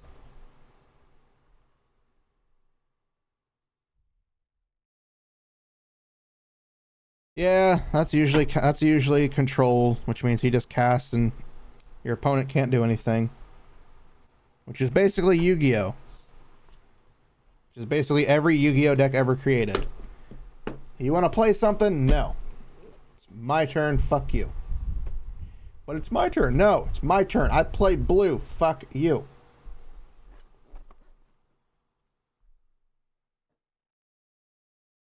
That's pretty much what blue is in Magic the Gathering. Blue is mainly just, fuck you, I'm playing all the cards. This Yu-Gi-Oh! Slander is very true. Of course it is. It's Yu-Gi-Oh! Slander. And I love Yu-Gi-Oh! Don't get me wrong. I love me a good old game of Yu-Gi-Oh! I don't love me a good old game of Yu-Gi-Oh! Where my opponent's like, oh, you wanted to play a card? Nope. Nope. Nope. Nope, nope, nope, nope, nope, nope, nope, nope. Nope. You have activated my nope card.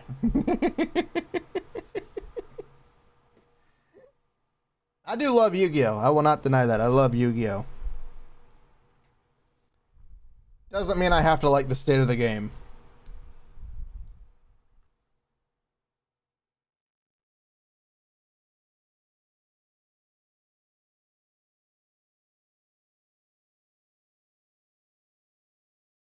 Edison format? I've never heard of that before. Never heard of that before.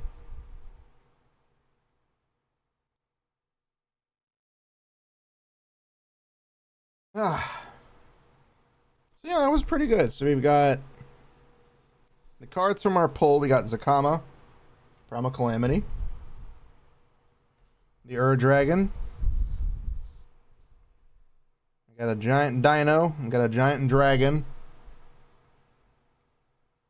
We got Urza, Lord High Artificer, this tiny little human. And then my favorite one that I really wanted to get for a long while is Ulamog, the Ceaseless Hunger. So we have tiny, giant, mother freaking massive. He's a giant titan. He's literally a giant titan. You would like Edison format if you like OT play. Ah. Yeah, this is my favorite card from the pool. However, this is my favorite art card from the pool, because this isn't the natural art for this card. This card's a three-headed dino. Naturally, it's just a picture of the dino. This is an alternate art, and I love it. because it shows each of what the color heads do. The red destroys, the white heals, and the green destroys artifacts and enchantments. And of course you have the Ur Dragon, which is basically a giant dragon commander. He's literally meant for commander. He's literally meant to be your giant dragon commander. He's meant to be the Lord of Dragons and command you to do things. So while we didn't make our money back from this pull, however, I do like it. Because we got 2 cards I don't have. I had this card at one point, but again, a friend of mine, back when we were playing together, he liked the Ur Dragon. He didn't have the actual deck for the Ur Dragon that I did.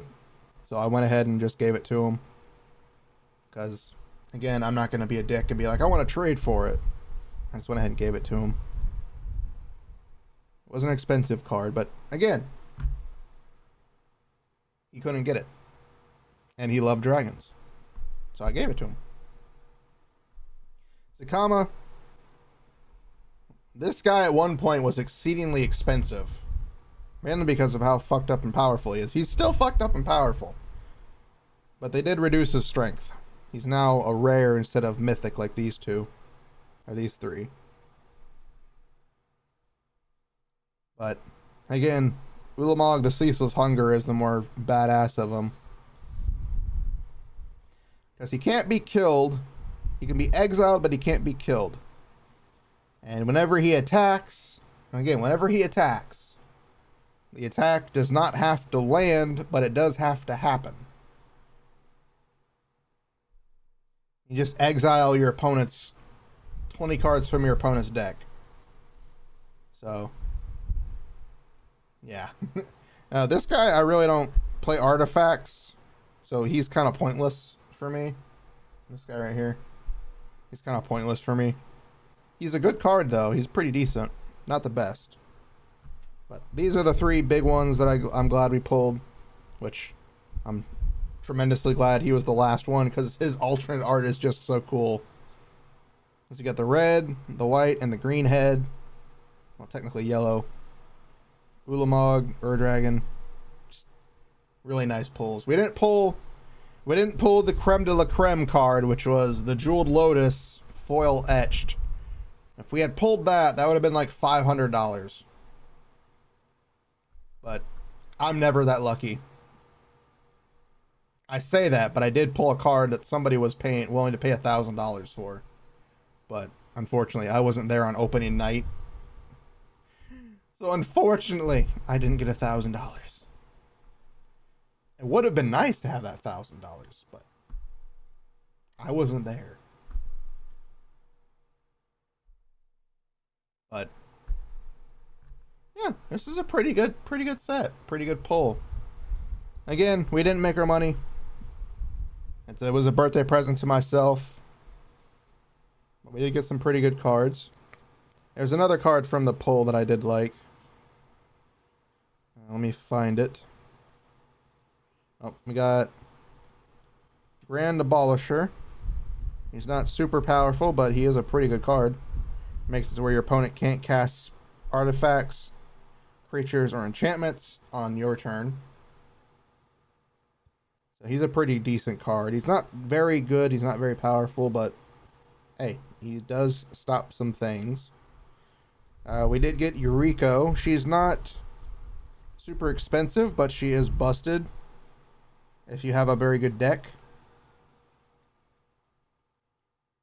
So with her, basically, if she attacks and deals damage, you reveal the top card of your library, and then top card of your library and put that card in your hand. Each opponent loses life equal to that card's mana value. Mana value is basically what it costs to cast a spell. So if you do that, she attacks, and we'll say, for example, Ulamog comes out. Every player would receive 10, every opponent will receive 10 damage. They will receive 1 from Yuriko, and then 10 from Ulamog. She is broken if played right. Very good, though. She's a ninja though too, so she just does whatever she wants. Of course, we have Galta. He's just a big giant dino. He just like wants to come out swinging as a giant dino. He's like roar, roar. Pre-sales prices are be crazy. That is true, but they're also fun. But this is the card I liked. It's actually pretty good too. It's a commander card, Obscuring Haze. It basically prevents all combat damage that would be dealt to you from creatures. So that's actually pretty cool. I also just love the art. Don't think... Oh, we got Tooth and Nail, which was another card that I liked.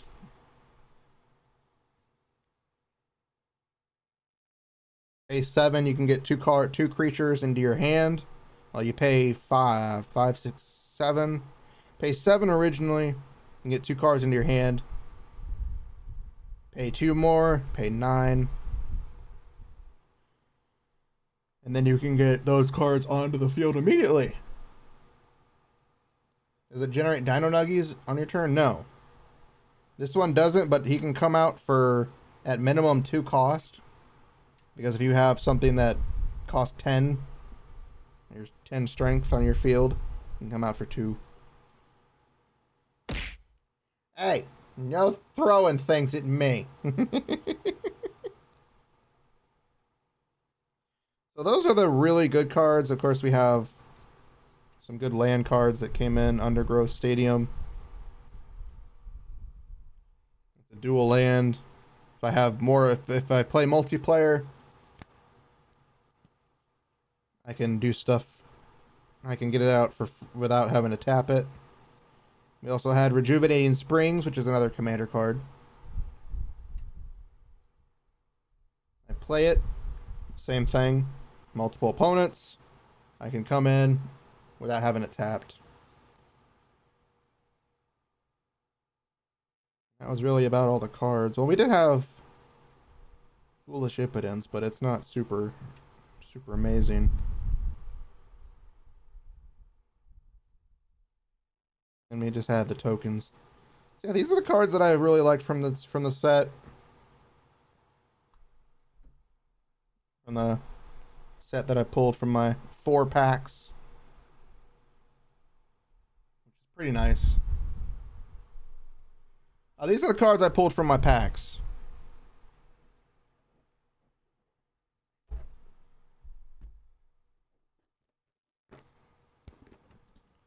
These are my decks. This is one deck right here. This is another deck right here.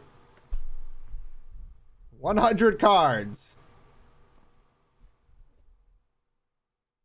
And then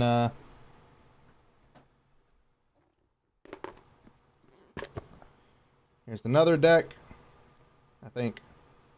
Is this the deck? Yeah, this is a deck. It's a deck with a bunch of other cards stuck to it.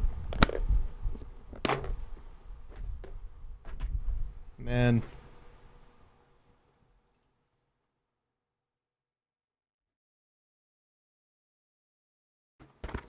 you have 2 more decks.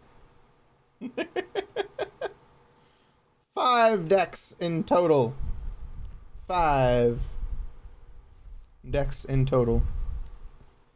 I don't use these 2 as much, and I don't use that one as much either.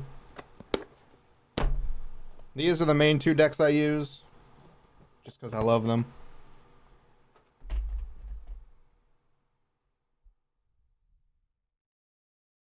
Say the Weatherlight Captain is a 5-color deck, meaning all 5 colors can be used in this deck. And then my favorite deck that I've spent all of my time playing Magic honing is my Muldrotha the Gravetide deck. She is a 3-color deck. I can only use black, green, and blue. But she does the most crazy shit out of all of them. This deck isn't as crazy, even though it's 5 colors. It's just can do some pretty messed up shit.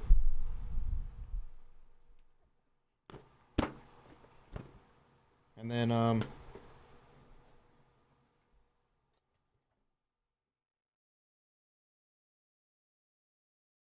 Talk about this one over here.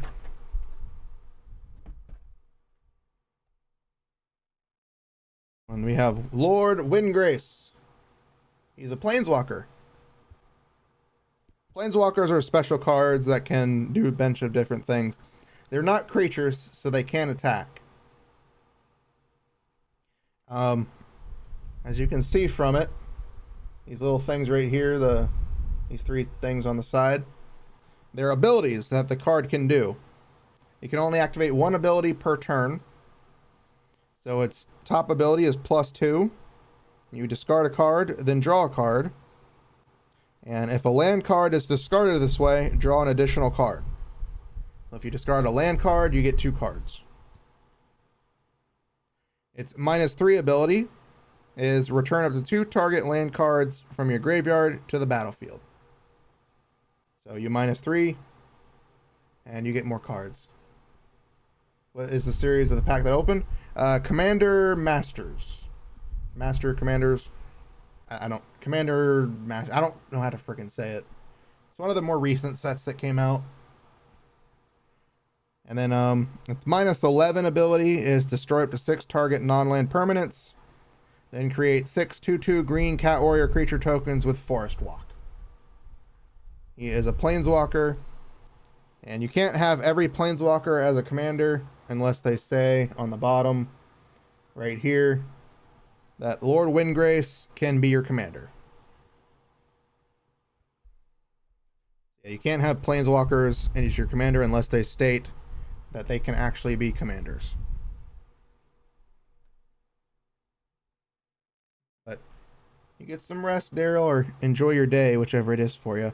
And in this deck, I have Kess, the Dissident Mage, which oddly enough isn't for her ability, which is during each of your turns you may cast an instant or sorcery card from your graveyard. If a card this way would be put into your graveyard this turn, exile it instead. Yeah, I didn't get the Lotus. I was hoping to get one. I don't care if it was the super amazing priced one or the basic one, because I need that fucking card. I need it for my Sasei deck. For any deck, truthfully. This deck in particular, with my Kess, the specific reason I put it together was for a very specific set of cards. If I can find one of them, I don't have to pull all the others out.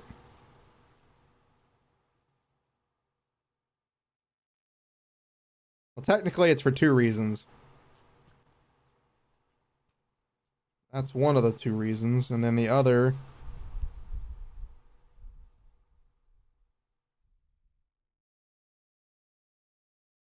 and it does suck. I wanted to it's flat in my hand.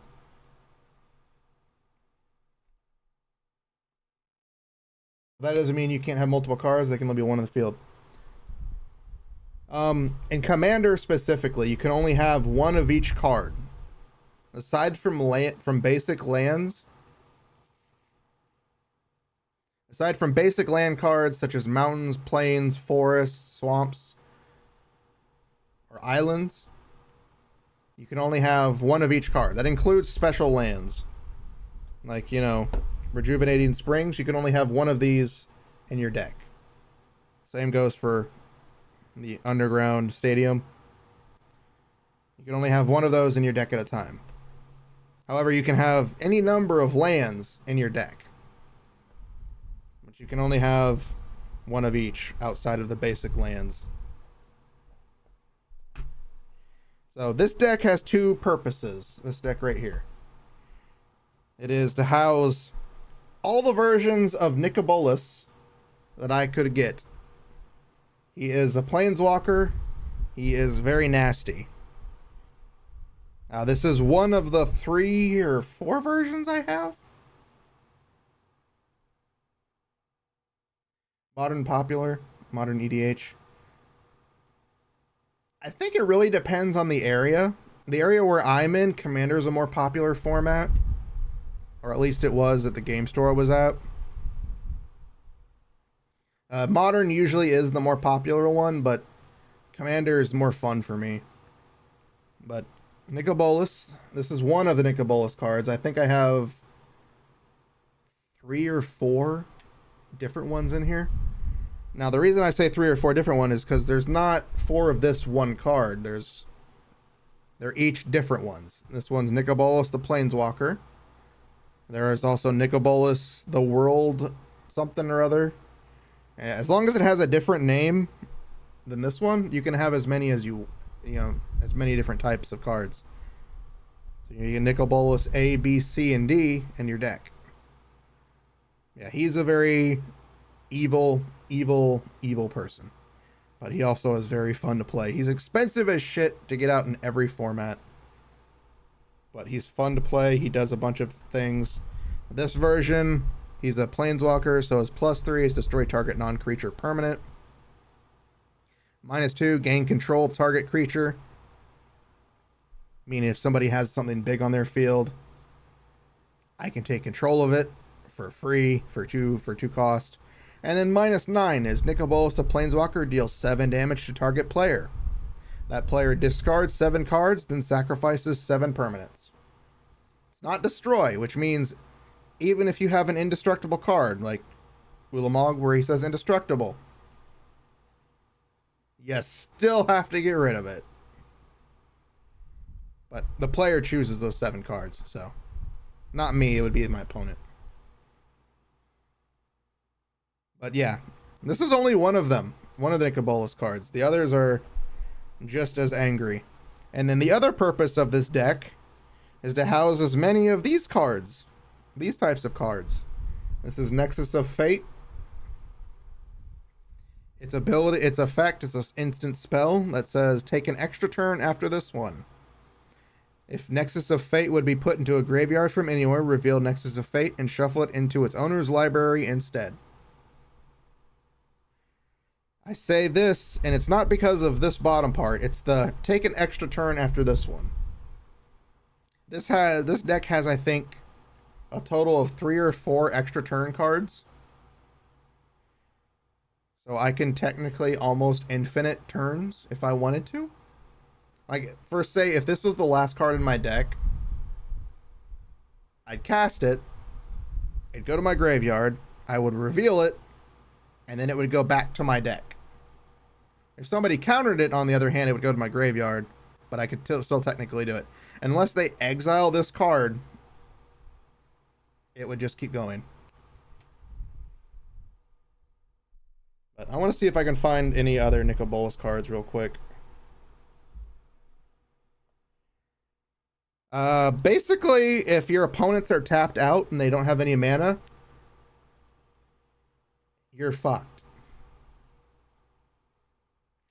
Basically, your opponent can, like, just keep going. Basically, it's like Yu-Gi-Oh! Where your opponent goes turn 1. Well, we'll just say this. It's an infinite combo in Yu-Gi-Oh! Until you can't do anything anymore. That's basically what it is. Kind of like Teferi, Master of Time. He's a Planeswalker. His ultimate is -10. You take 2 extra turns after this one. That is true. That is true. But each of your turns resets. Your mana would untap because you're taking an extra turn. Then I also have this card, Mnemonic Deluge. It's a sorcery card. This one isn't for extra turns. It's to exile target instant or sorcery card from a graveyard, and then I copy it 3 times. So if I have a take turn, I can literally just make you die. But I also have this card, which is Fractured Sanity. It says each opponent mills 14 cards. And then when you cycle Fractured Sanity, each opponent mills 4 cards. But combine that with Demonic Deluge, and you have to mill a bunch of cards.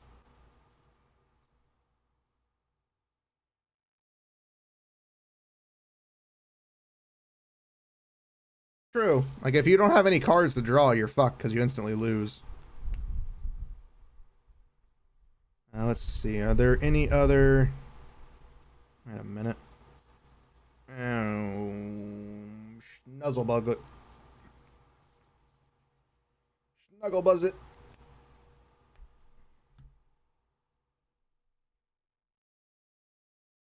Snugglebuzz it.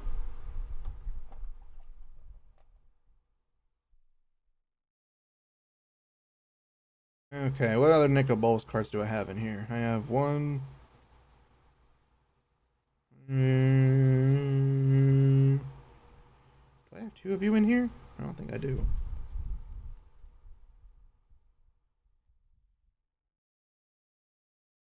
Yeah, it really depends. I know most Commander versions aren't banned. Because usually somebody will have some way to say no, you can't take that turn.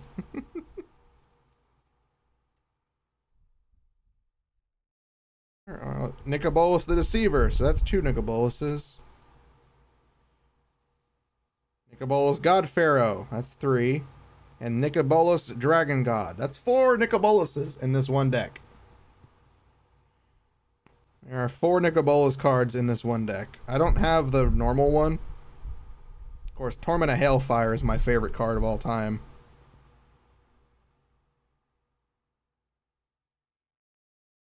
It is two swamps and then X, where repeat the following process X times, which means you can pay any number to cast it. 2 plus X. 2 plus 12, 10, 30, etc. Means you have to do this each time. So that means you have to do that. So we'll use 10 times. You have to do each step after this 10 times. So each opponent will either lose 3 life unless they sacrifice a non-land permanent or discard a card, which means you'd have to do that 10 times. You'd either have to lose 3 life, sacrifice the non-land permanent, or discard a card, which would really fuck people up. And I've done that. I've won many games by casting Torment of Hailfire for a good 30 or 40. Pretty much, Graveyard is just a second hand, even in Magic. Like Muldrotha, my main deck has that kind of effect too. Can just do a lot of things from the graveyard. I can play up to one of each permanent from the graveyard as long as I can cast it. Technically, that's not true. In Magic the Gathering, the graveyard can be a very important asset. Again, it just really depends on what kind of style on what type of deck you're going for. Not every deck has a blend with the graveyard like Muldrotha would. You know, some decks don't have that. But we hauled a pretty good haul today. We got a couple of cards that I'm glad we got because I can use them in other decks now. Of course, the 3 favorites, Ur-Dragon, Zakama, and Ulamog, are definitely the contenders for the best cards that I've pulled from this, especially Ulamog. I needed him. I had his brother. Now I have his other brother.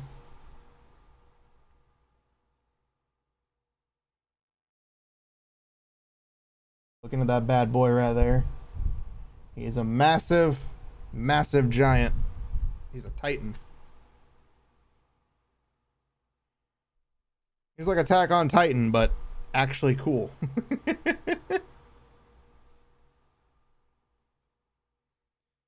Well, it doesn't fully utilize the grave because it can't use instants or sorceries from the graveyard, but it can use creatures, artifacts, enchantments, and lands. So you can play 1 enchantment, 1 creature, 1 enchantment, 1 artifact, and 1 land from the graveyard, as long as you can pay the cost to do it. So you know, if you have to pay 3 for the creature, you got to pay 3. If you want to pay 2 for the enchantment, pay 2.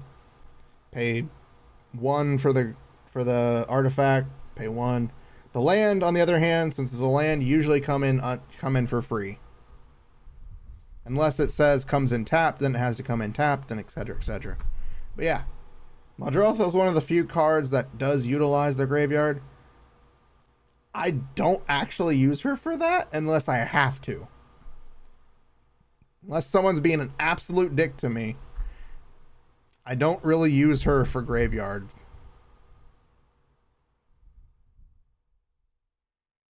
So that card is like fused together. What are those cards? You mean like the partner cards? Or are you talking about something different? There are some cards that have... I don't know it's the ones you're talking about because I didn't show those, but there are some cards that work together with other cards that are like I have that set of cards where basically you play one card and then if you have the other card on the field, they transform into one card. I don't know if that's the one you're talking about.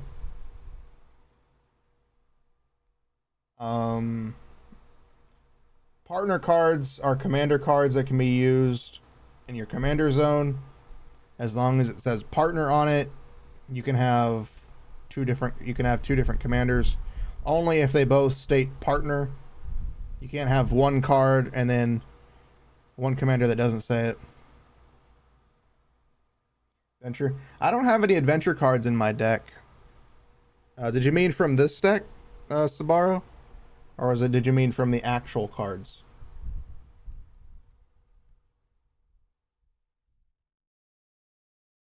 Is that what you meant? Or are you talking about a different set altogether?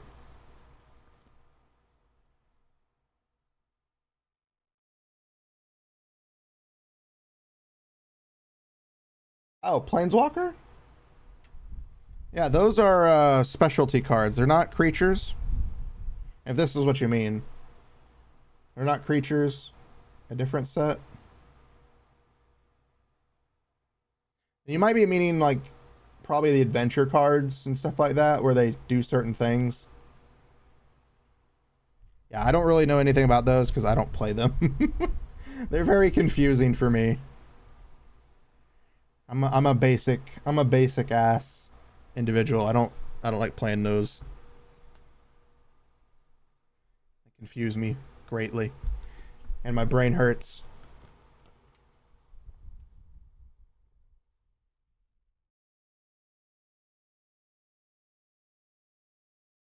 I don't know what's going on with my voice. It hurts a lot more. I think it's just because I'm nervous and I'm talking the entire time. And I don't really do that. I haven't really talked a whole stream. Or just done this like a whole stream. It's been a very long time since we've done like a just chatting stream for... The glove. It is slipping from my grasp. Hold on. How dare you?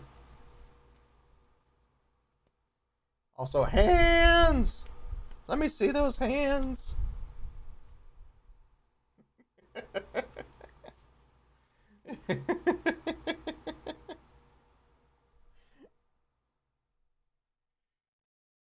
Probably need to invest in larger gloves.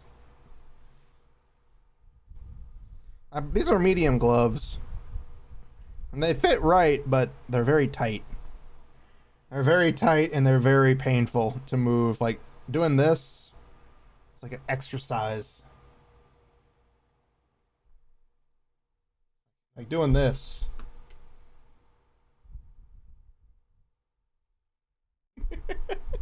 As an exercise.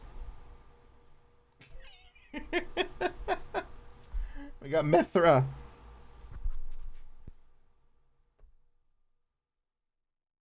Got one of my 5 booby mouse pads. 1, 2, 3, 4, yeah, 5. That are in my area. There's more, but I can't reach them without getting up.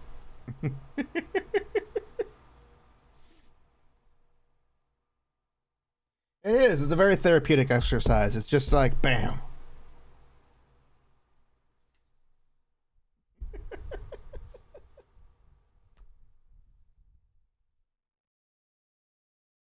I don't know. I don't know what he means by work together. I don't really know. I don't know how often I'm gonna do Handcam streams, but I wanted to do this because I bought some cards for my birthday, and I was like, you know what? Fuck it. Let's open those on stream. I also forgot how hot it gets in my room, so I've been sweating for a while. I thought it means 2 pattern cards. I don't know. I don't know. But I did have fun. I had fun doing this. Because I wanted to show it. Because I was like, you know what?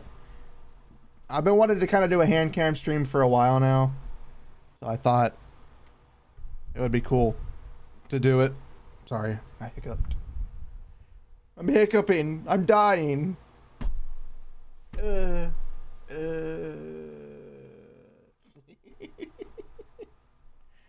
But I wanted to do it, and it was fun. I misunderstand the comment. I did too. I'm confused. I was a little confused. Again, I don't know how often I'll do hand cam streams, but try to do it every now and then. Probably won't just be for this. Probably be for other things. But I did have fun, and I did get lucky. I didn't make my money back, but I did get a card I really, really wanted. Again, getting Ulamog was just like... Hold on, let me get Iron Mouse's mouth on here. Just kisses. This is the only shirt I had that was big enough that I wouldn't feel claustrophobic in. The only long sleeve shirt I had.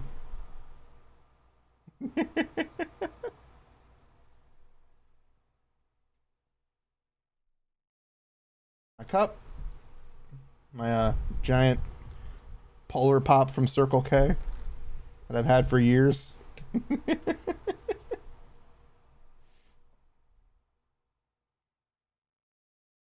I do have one mouse pad I can reach for, which is the best mouse pad of them all, which is Cosmos.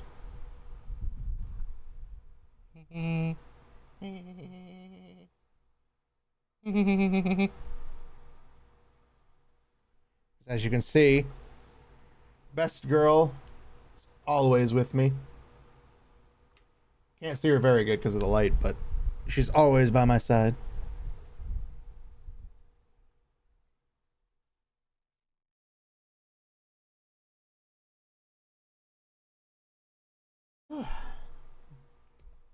Polar Pop.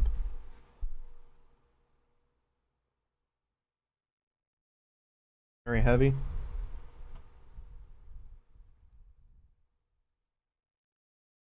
I'll refresh real quick.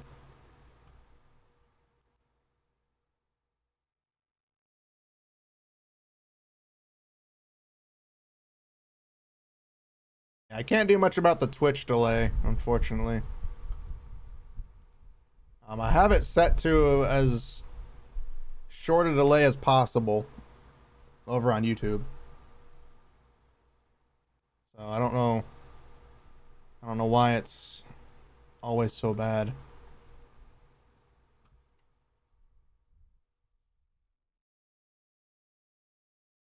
The thing that really sucks right now is these gloves. They're so smooth that when I'm trying to scratch my nose, because you usually use like your base of your nose, it's like it doesn't scratch it. I've had my nose itched like 4 different times and it's hurt.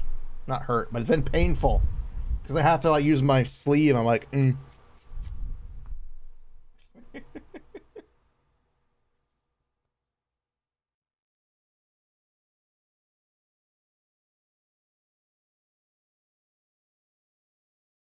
Well, like I said, there's a card that I have. There are 2 cards that I have that when they're both on the field, they transform and create one card. So that may be the card you're talking about, or at least one of the cards that you're talking about. Like if it's just 2 cards that the Urza Planeswalker, pretty much. Like it's not a Planeswalker, but it is a creature on my end that two creatures come together. They on the field. They when they're on the field together, they transform, and then bang, bada boom. Yeah. Well, there's Planeswalker. There's an actual creature, an Eldrazi creature. That's the one I have. I don't get to use her very often because it's a pain in the ass to get her out. Ugh. But I do have. I don't have any specialty news.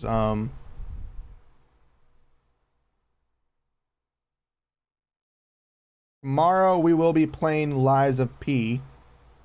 I'm looking forward to playing it.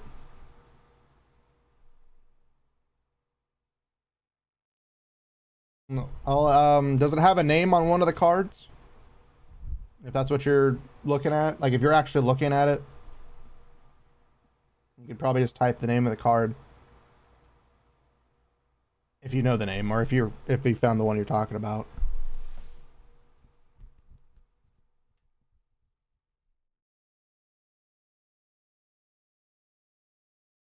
Really bad when it's so hot in my room. The only thing I have on right now is my freaking PC. My PC is like right here, by the way. It's really bad when that's the only thing on.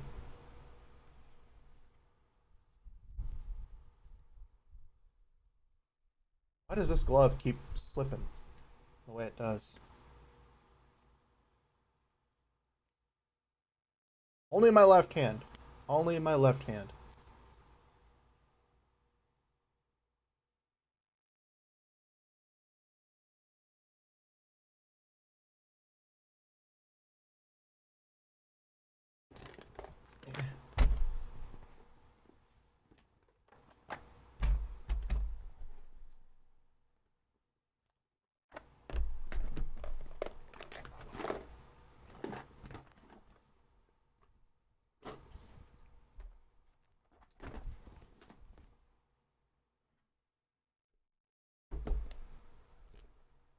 Alright, let's look through this cards real quick.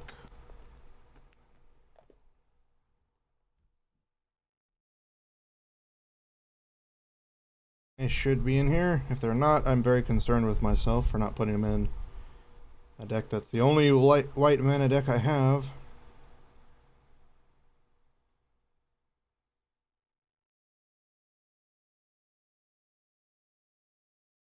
Do do do do do do do do do.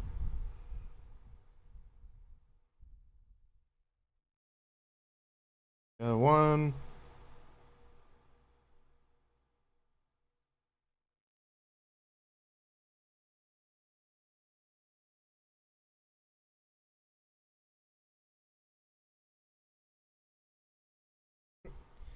Well, we kind of already opened the packs, so we don't have much else to do except talk.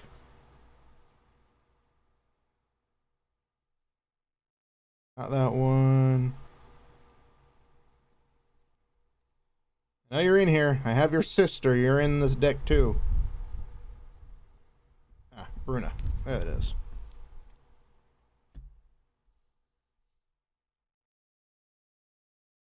These two cards. You have Bruna. You can't really see it. Bruna of the Fading Light. Then you have Gisela of the Broken Blade. These two cards, when they're on the battlefield together,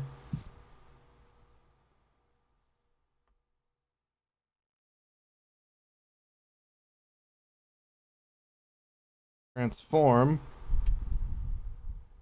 into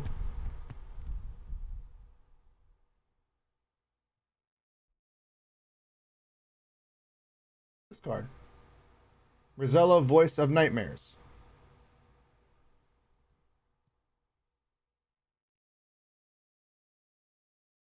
This is, I don't know if this is the card, this is the exact card you're talking about, but this is the only thing I can think of what you mean.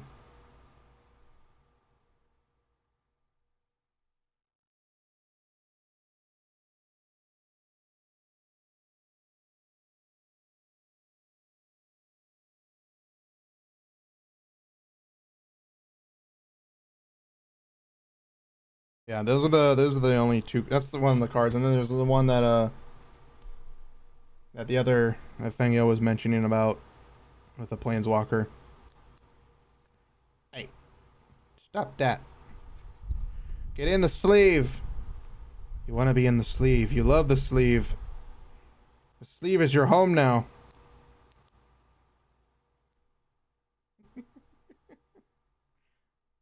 Yeah, these two cards make up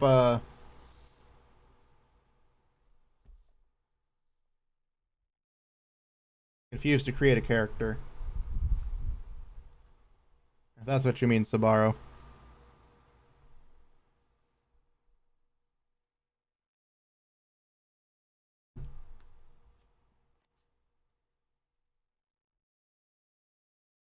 I don't know of any other cards. I don't know many other cards that do that. I know there's one from a newer set.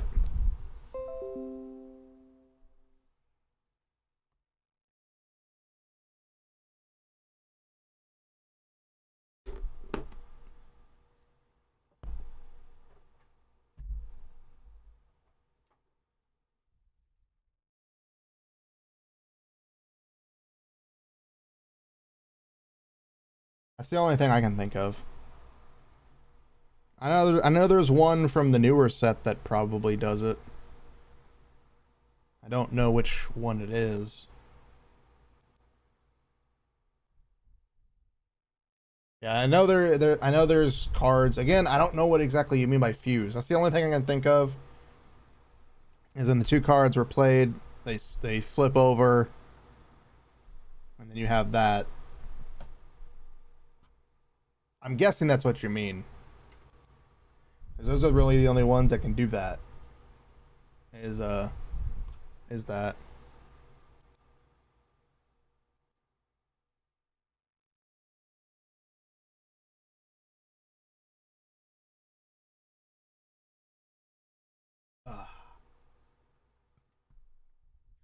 Water, the only thing guaranteed to make you contemplate your life decisions.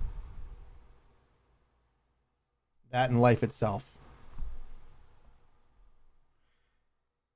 Don't really have anything else to talk about. Let's go ahead and switch over to the other scene, to my just chatting, so I can take these gloves off. I am very tired.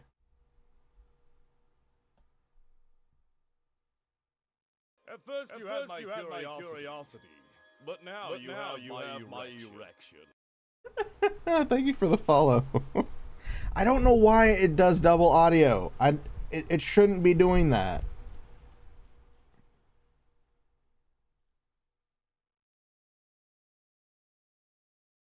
Ah. My hand is so sweaty. I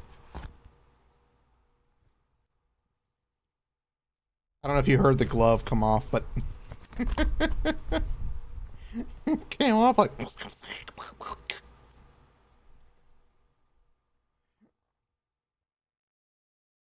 Oh, that was a good card opening.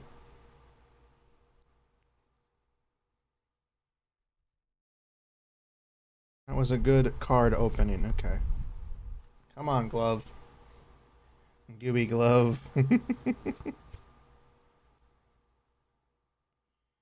Come on.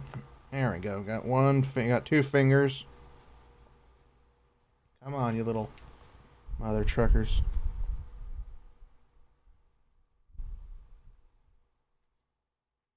Eh. Eh. Okay, got two more fingers left on this one hand. And I can get my dominant hand, which is my left hand, out of there. Done. The right-handed glove is done. Now time for my left.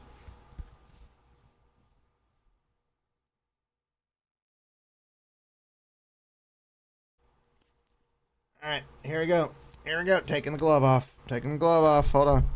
Welcome. Welcome. You came just in time for me to take off my gloves. Eh. I knew I should have gotten that bigger size glove.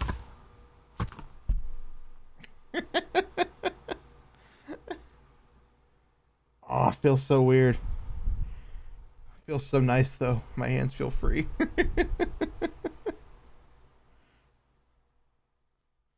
Yeah, if I do this, I have to get bigger gloves. If we do it again, I have to have bigger gloves. Or at least gloves that don't choke my hands to death.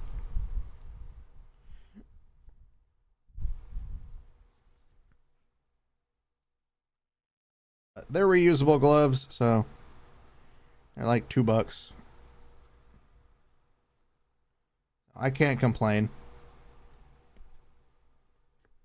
Besides, I can use them for cleaning and shit. Which, knowing my lazy ass is a good thing. Knowing my lazy ass is a good thing.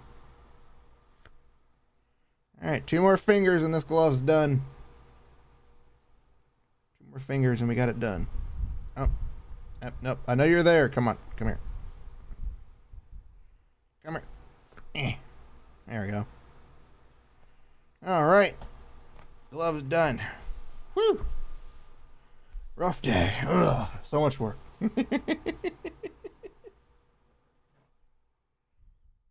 Oh, it feels so much nicer. My hands don't hurt. Oh. Oh, man. All right, let me hold these cards with my natural hands. Oh, it feels so much nicer. It feels so much more smooth. Like shuffling through these cards is like, oh my god, I'm back to what I was before. I know how to hold cards again. With the gloves, it's like Sundari cards. Magic the Gathering cards. We were playing that. We were opening the pack from the Commander Masters set. Yeah, they were Sundari. They were being difficult. They were being difficult cards. Yeah, it is so weird. It feels so much easier and smoother now. It's like, oh.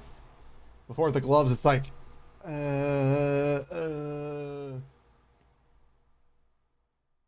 Yu-Gi-Oh! I like Yu-Gi-Oh! As well. I don't play it as much as I used to.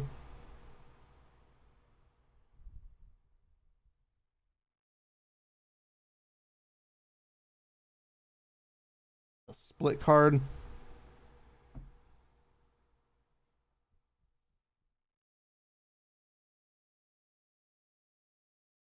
Let me look real quick. I can look through the new set because it has more cards that are like that. They have a Doctor Who set coming out? God damn it, Magic. You used to be the good cards. Now you're just stupid.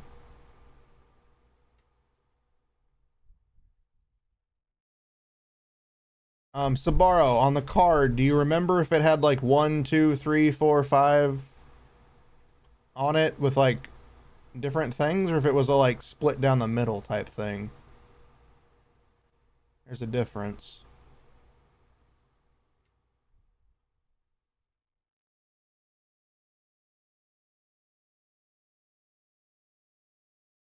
Doctor Who, I hardly knew her. Pretty much. No, I like Yu-Gi-Oh! As well. I'm not a big fan of the game currently.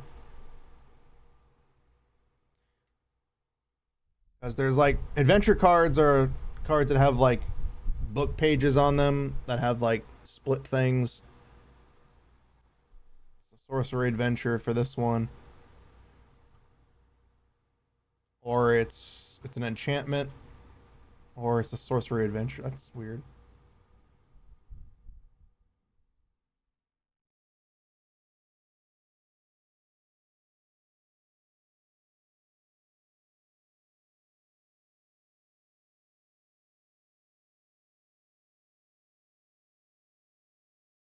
Oh, okay, I get it. Enchantment. Okay, so the enchantment effect would be at the beginning of your upkeep. Oh, shit. Hold on. Where are you? I need to turn you off. I don't need you no more. take you off the desk because you are clustering my desk.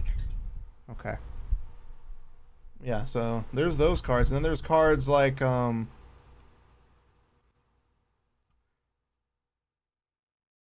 City of Death. It's the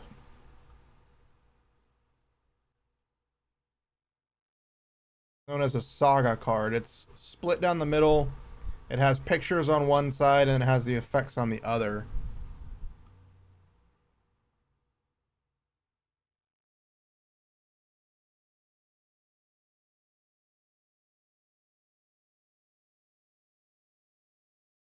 It may be not. It may not have been a Magic the Gathering card for all I know. Because Magic cards, from what I know of, I'm not an expert in any way, but there are cards like the ones I have of Ghislaine and Brynhilda, which when together play on the field, they transform into another card, which is a creature card. It has artwork of the creature and the name on one card, and then the other card is the other half of the creature along with the effects. Then you have in like saga cards, which has artwork on one side and then effects descriptions on the other, which has like 1, 2, 3, 4 in Roman numerals. Then you have story cards. Like it's hard to explain because they have so many different types. You're fine. You're fine. There's nothing to apologize for.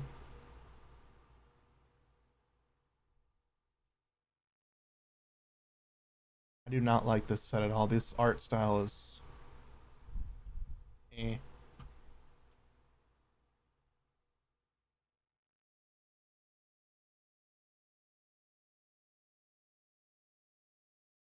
I still find it funny that Disney is doing Lorcana now. That Disney's trying to get actual cards.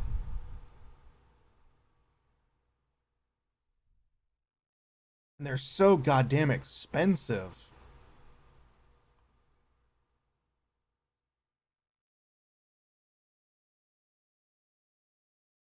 Like I would actually buy a Lorcana, a box of Lorcana if it wasn't like $500 for a single box.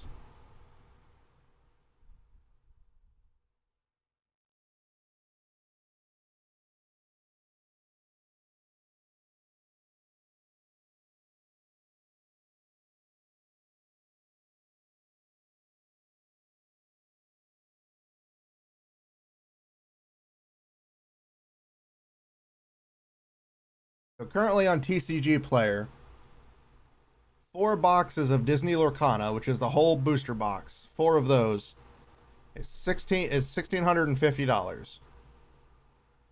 That's just for 4 boxes of the Disney of the things. Just 4 full booster boxes. The most expensive card in the set is Mickey Mouse Brave Little Tailor. The card costs $1,500. It's a promo. That's a promo card though. But the most expensive card that isn't a promo is the alternate art Elsa Spirit of Winter card, which currently goes for what the fuck? Never mind. There's an even more expensive card.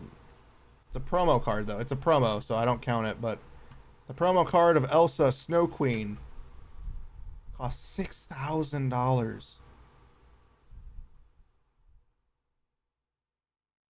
Like, don't get me wrong, the art is freaking beautiful, but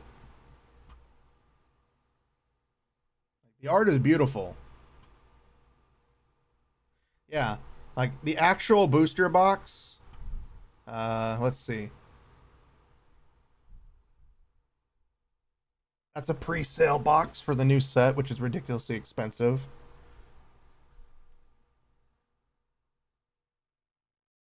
So a box from the Disney Lorcana, the first chapter. This is the first box they released. Currently, right now, is $300. That's on TCG Player. And it comes with 24 booster packs. How many cards? With 12 cards per pack. So 12 times 24. That's 288 cards. That's not worth it. Let me go on Amazon. Let's see if we can find an Amazon. See how much. Let's type in Disney.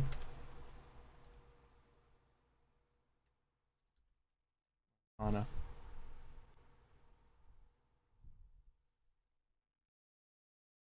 Doesn't even say it on it. You can't even buy it. So the only listing on Amazon that I can find for me is $475.95.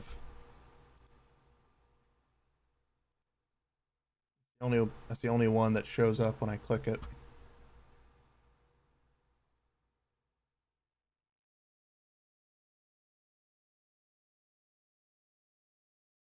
Okay, this is a deck box, right? This doesn't have.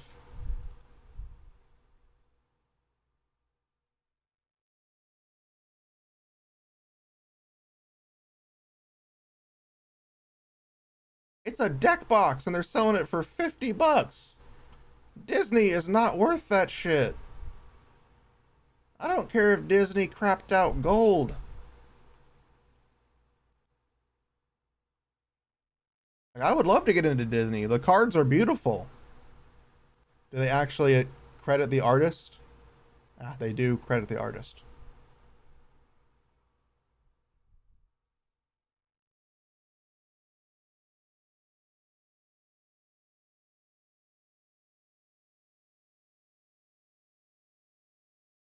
So the new set they have right now, the pre-sale currently for the new set is $398.90.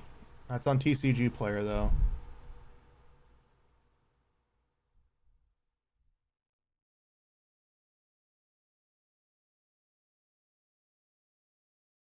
True, true. The problem is that it's not so much that it's the kids are buying it. The kids can't even afford this shit. The ones buying it are the adults.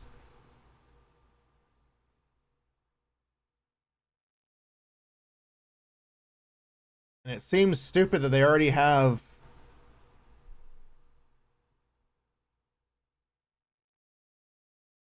they already have a new set coming out, and I don't even think this one's been out more than maybe a couple of months. Like, don't get me wrong, the art is beautiful on these cards, but the price is not worth it.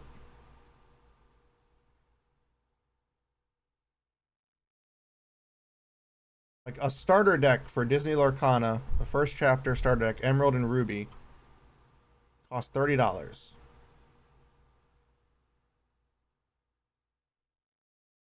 And the other one cost 34, 35. Like I really think the only reason why these cards cost anywhere near as much, because right now, especially on TCG Player, right now, the only reason they cost so much is there's not much in there. Like there's not much competing for it.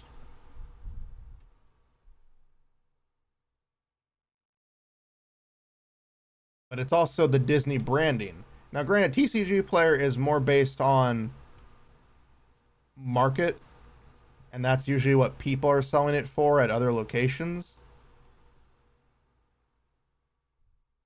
So it's not like the end all be all, but it's what a lot of people use. And you can sometimes get it cheaper on TCG Player than you can anywhere else. Inflation, like I saw, Konami did the sale on the TCG, and a lot of the fan base are crying for how this is happening. Now let's check out Yu-Gi-Oh! So like, yeah, Disney Lorcana, I really do like it. Like the cards are cool. Don't understand anything about the cards, but the cards themselves are very cool. Like I love the art. It's beautiful. Overpriced as shit. Should not be anywhere near as much costing for a single box.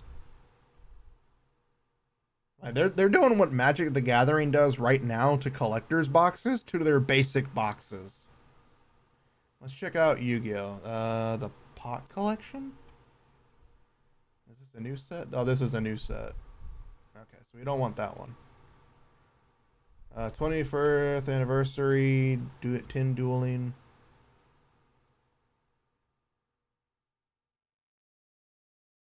Price high to low. The most expensive card is $14.99.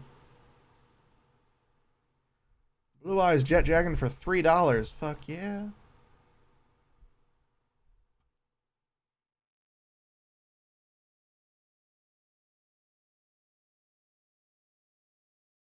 This is, of course, these are just single cards. Like best selling.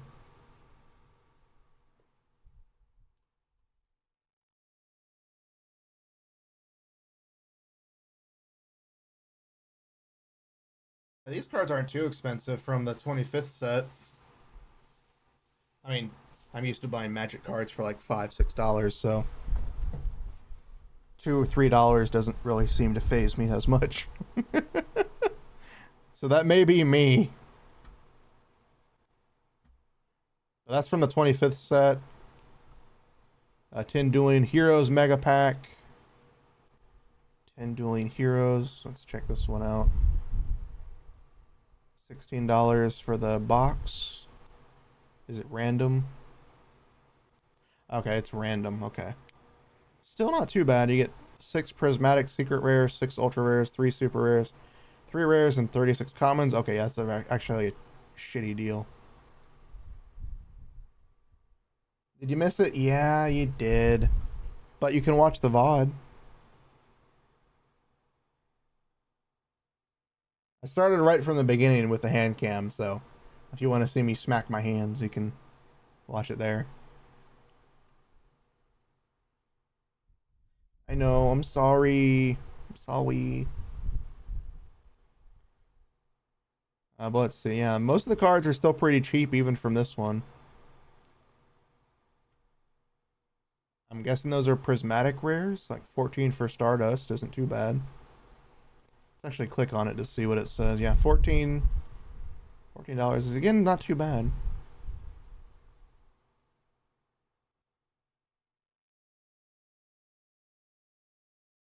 Like other Yu-Gi-Oh cards.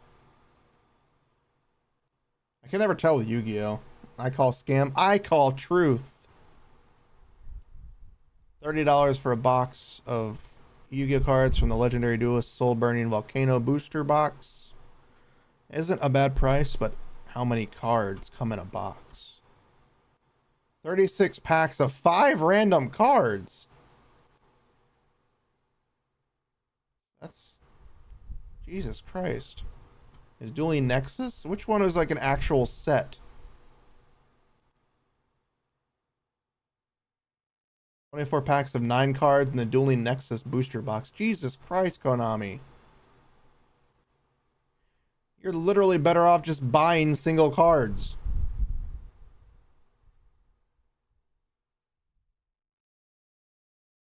Info on Lorcana? I would like to hear it. I did. I got 3 cards I actually was happy to get. And they were all cards I really wanted. Okay, these cards are more expensive. These are also all prismatic rares.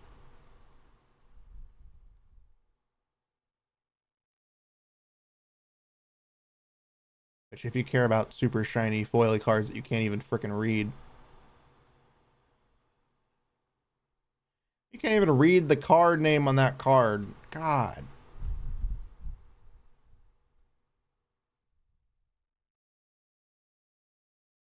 Oh, okay. So the original pricing of it was 140, but the price gouging is taking it to 400, which is doesn't make any sense. Can you get it anywhere for 140 nowadays, or that's stupid? That doesn't even make any sense. Like, unless it's like scalpers buying boxes and then stuff like that.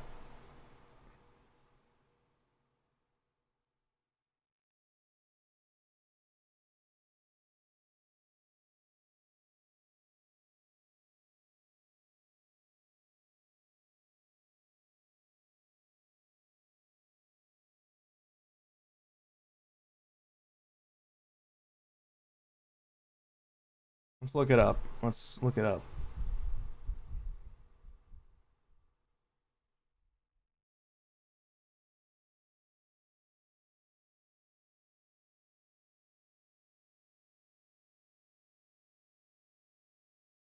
I like how you can never purchase it just straight from their site. Store locator.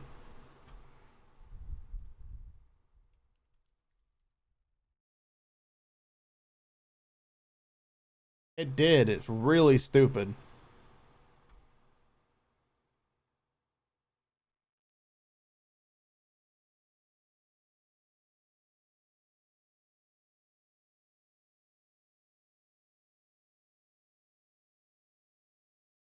Hmm.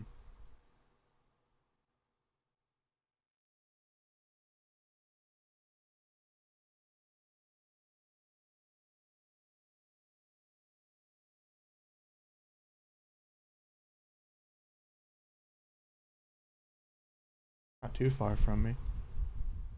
Oh, I didn't want to do that. Well, yeah, I would like to buy a box of them, but God, I'm not paying that kind of money for it.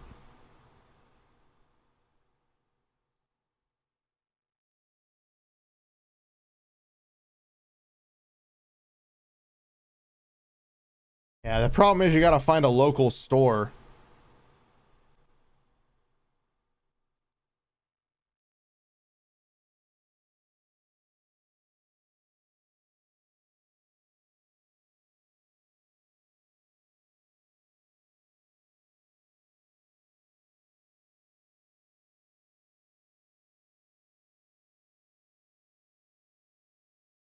Oh, so that's the only one. It's the closest one to me. I hate those people.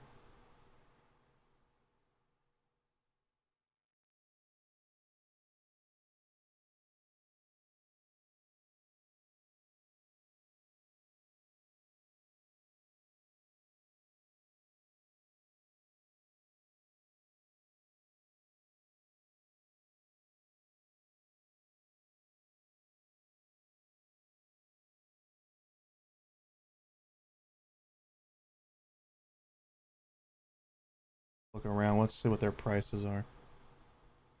They don't even have it up on their store. At least online they don't. But it does say you can purchase from them from the actual store locator. You can't even search. God, they're stupid. I have better luck finding a girlfriend than a card store in my area.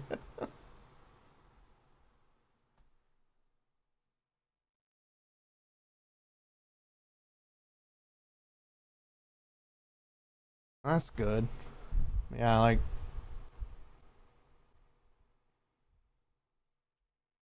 I would like to buy a box, but I'm not spending that kind of money for it.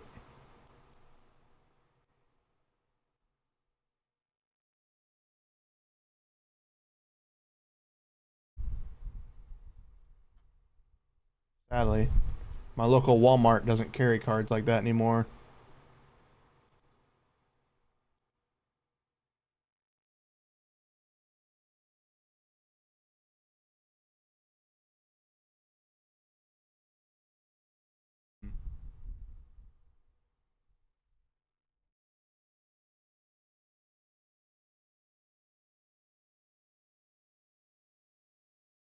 True, or at least if they have it, to where they can sell.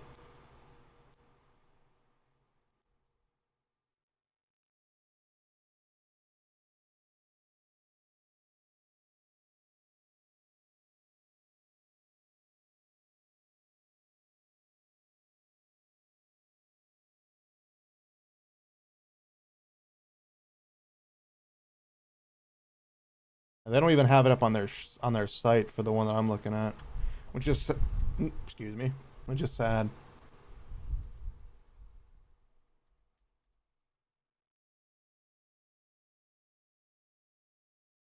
And the only problem with TCG player is all of them showcase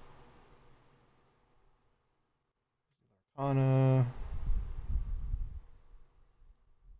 check out the new set.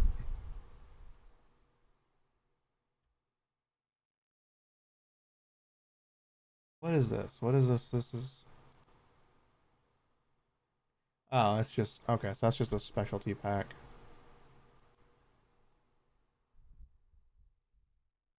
It is. It's like ridiculously outrageous. Like all of the ones on TCG Player in my area are like 398. I'm not spending that kind of money. Like, I do not care. If it means I never play the game, I'm sorry. I'm never playing the game. I'm not spending $400 on a booster box. Granted, I say that and I spent 151 on 4 packs. However, that was because I didn't read. That was my own fault. I didn't read the number of cards. I thought it came with like 6 packs or something, but like if the prices get back down to normal, I will probably invest a little bit into it. You know, buy a pack, buy a box or something like that every now and then. But I'm not investing $400 into it. Not unless you guys magically start donating a lot of money. Unless you fund my addiction, it will not happen. Unless you fund my addiction, I can never purchase it.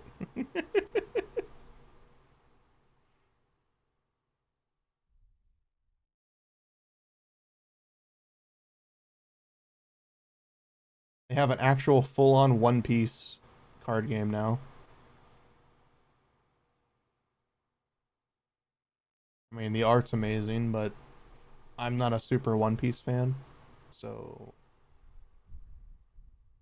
Granted, I will not deny that he makes some amazing female characters. However, his story doesn't need to be over 1,000 chapters. Yeah, it's more stable. Like, a box from the One Piece set is $78.49 on TCG Player. It's the new set, Pillars of Strength.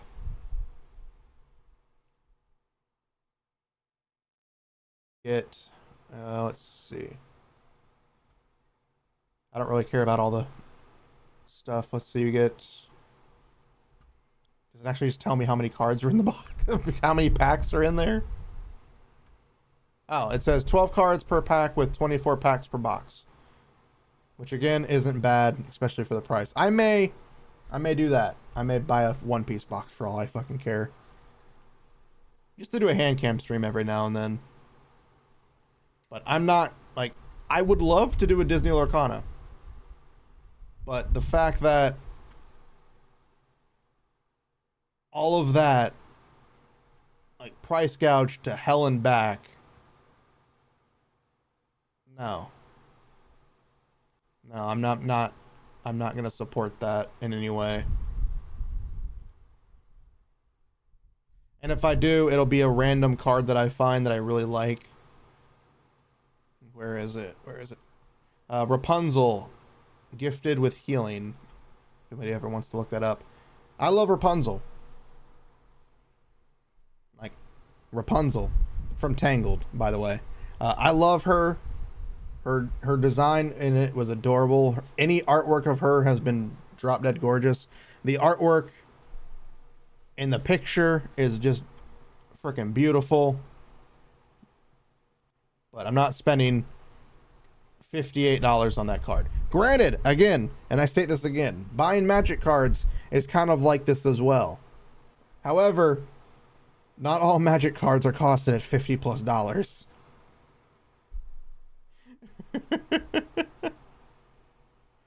I mean, I find it. I do find that the starter decks are probably adequately priced at like $30 to $40. Probably still a little bit more expensive than they need to be.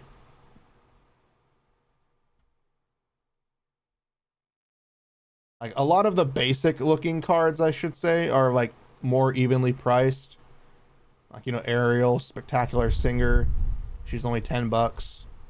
But, you know, a lot of the other cards, the alternate arts and the booster boxes, those cards are expensive. But all the basic ones or the not super alternate art rares are not as expensive. The actual cards themselves. Okay, so here, let me Alright,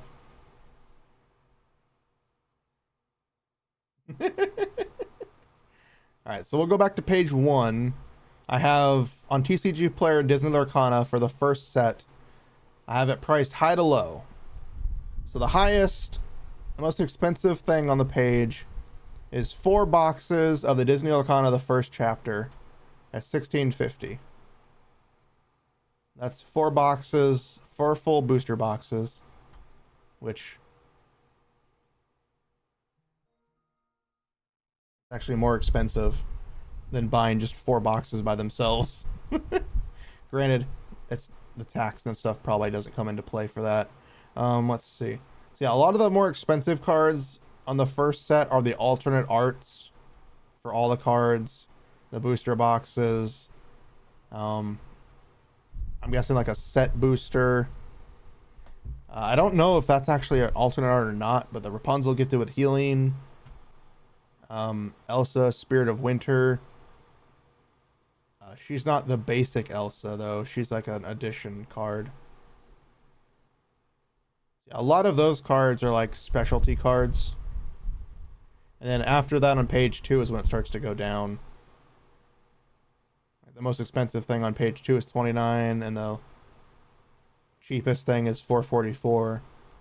It's like the actual cards themselves go down, but the special edition cards and all that, that's the expensive stuff. But again, in order to get into it, you have to pay for the packs and shit. That's what costs expensively. But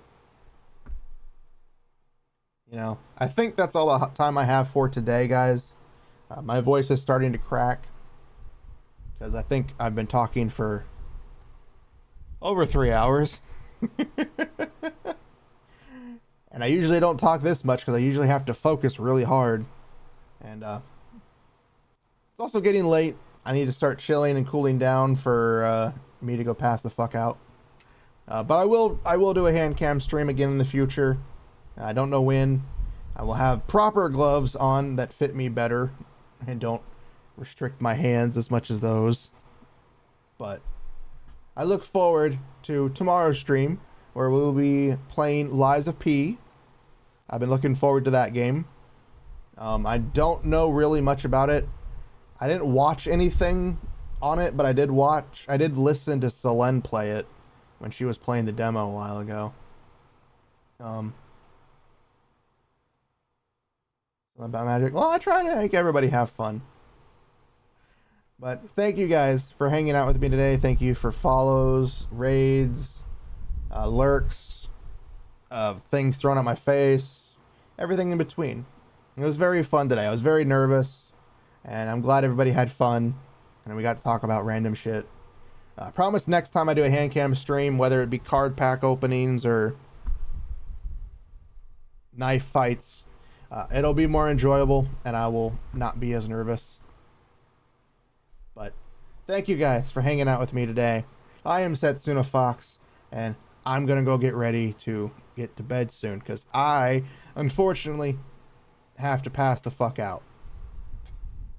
So thank you guys. Oh, hold on 1 second. Thank you guys.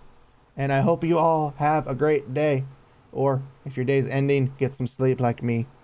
So thank you. Bye-bye.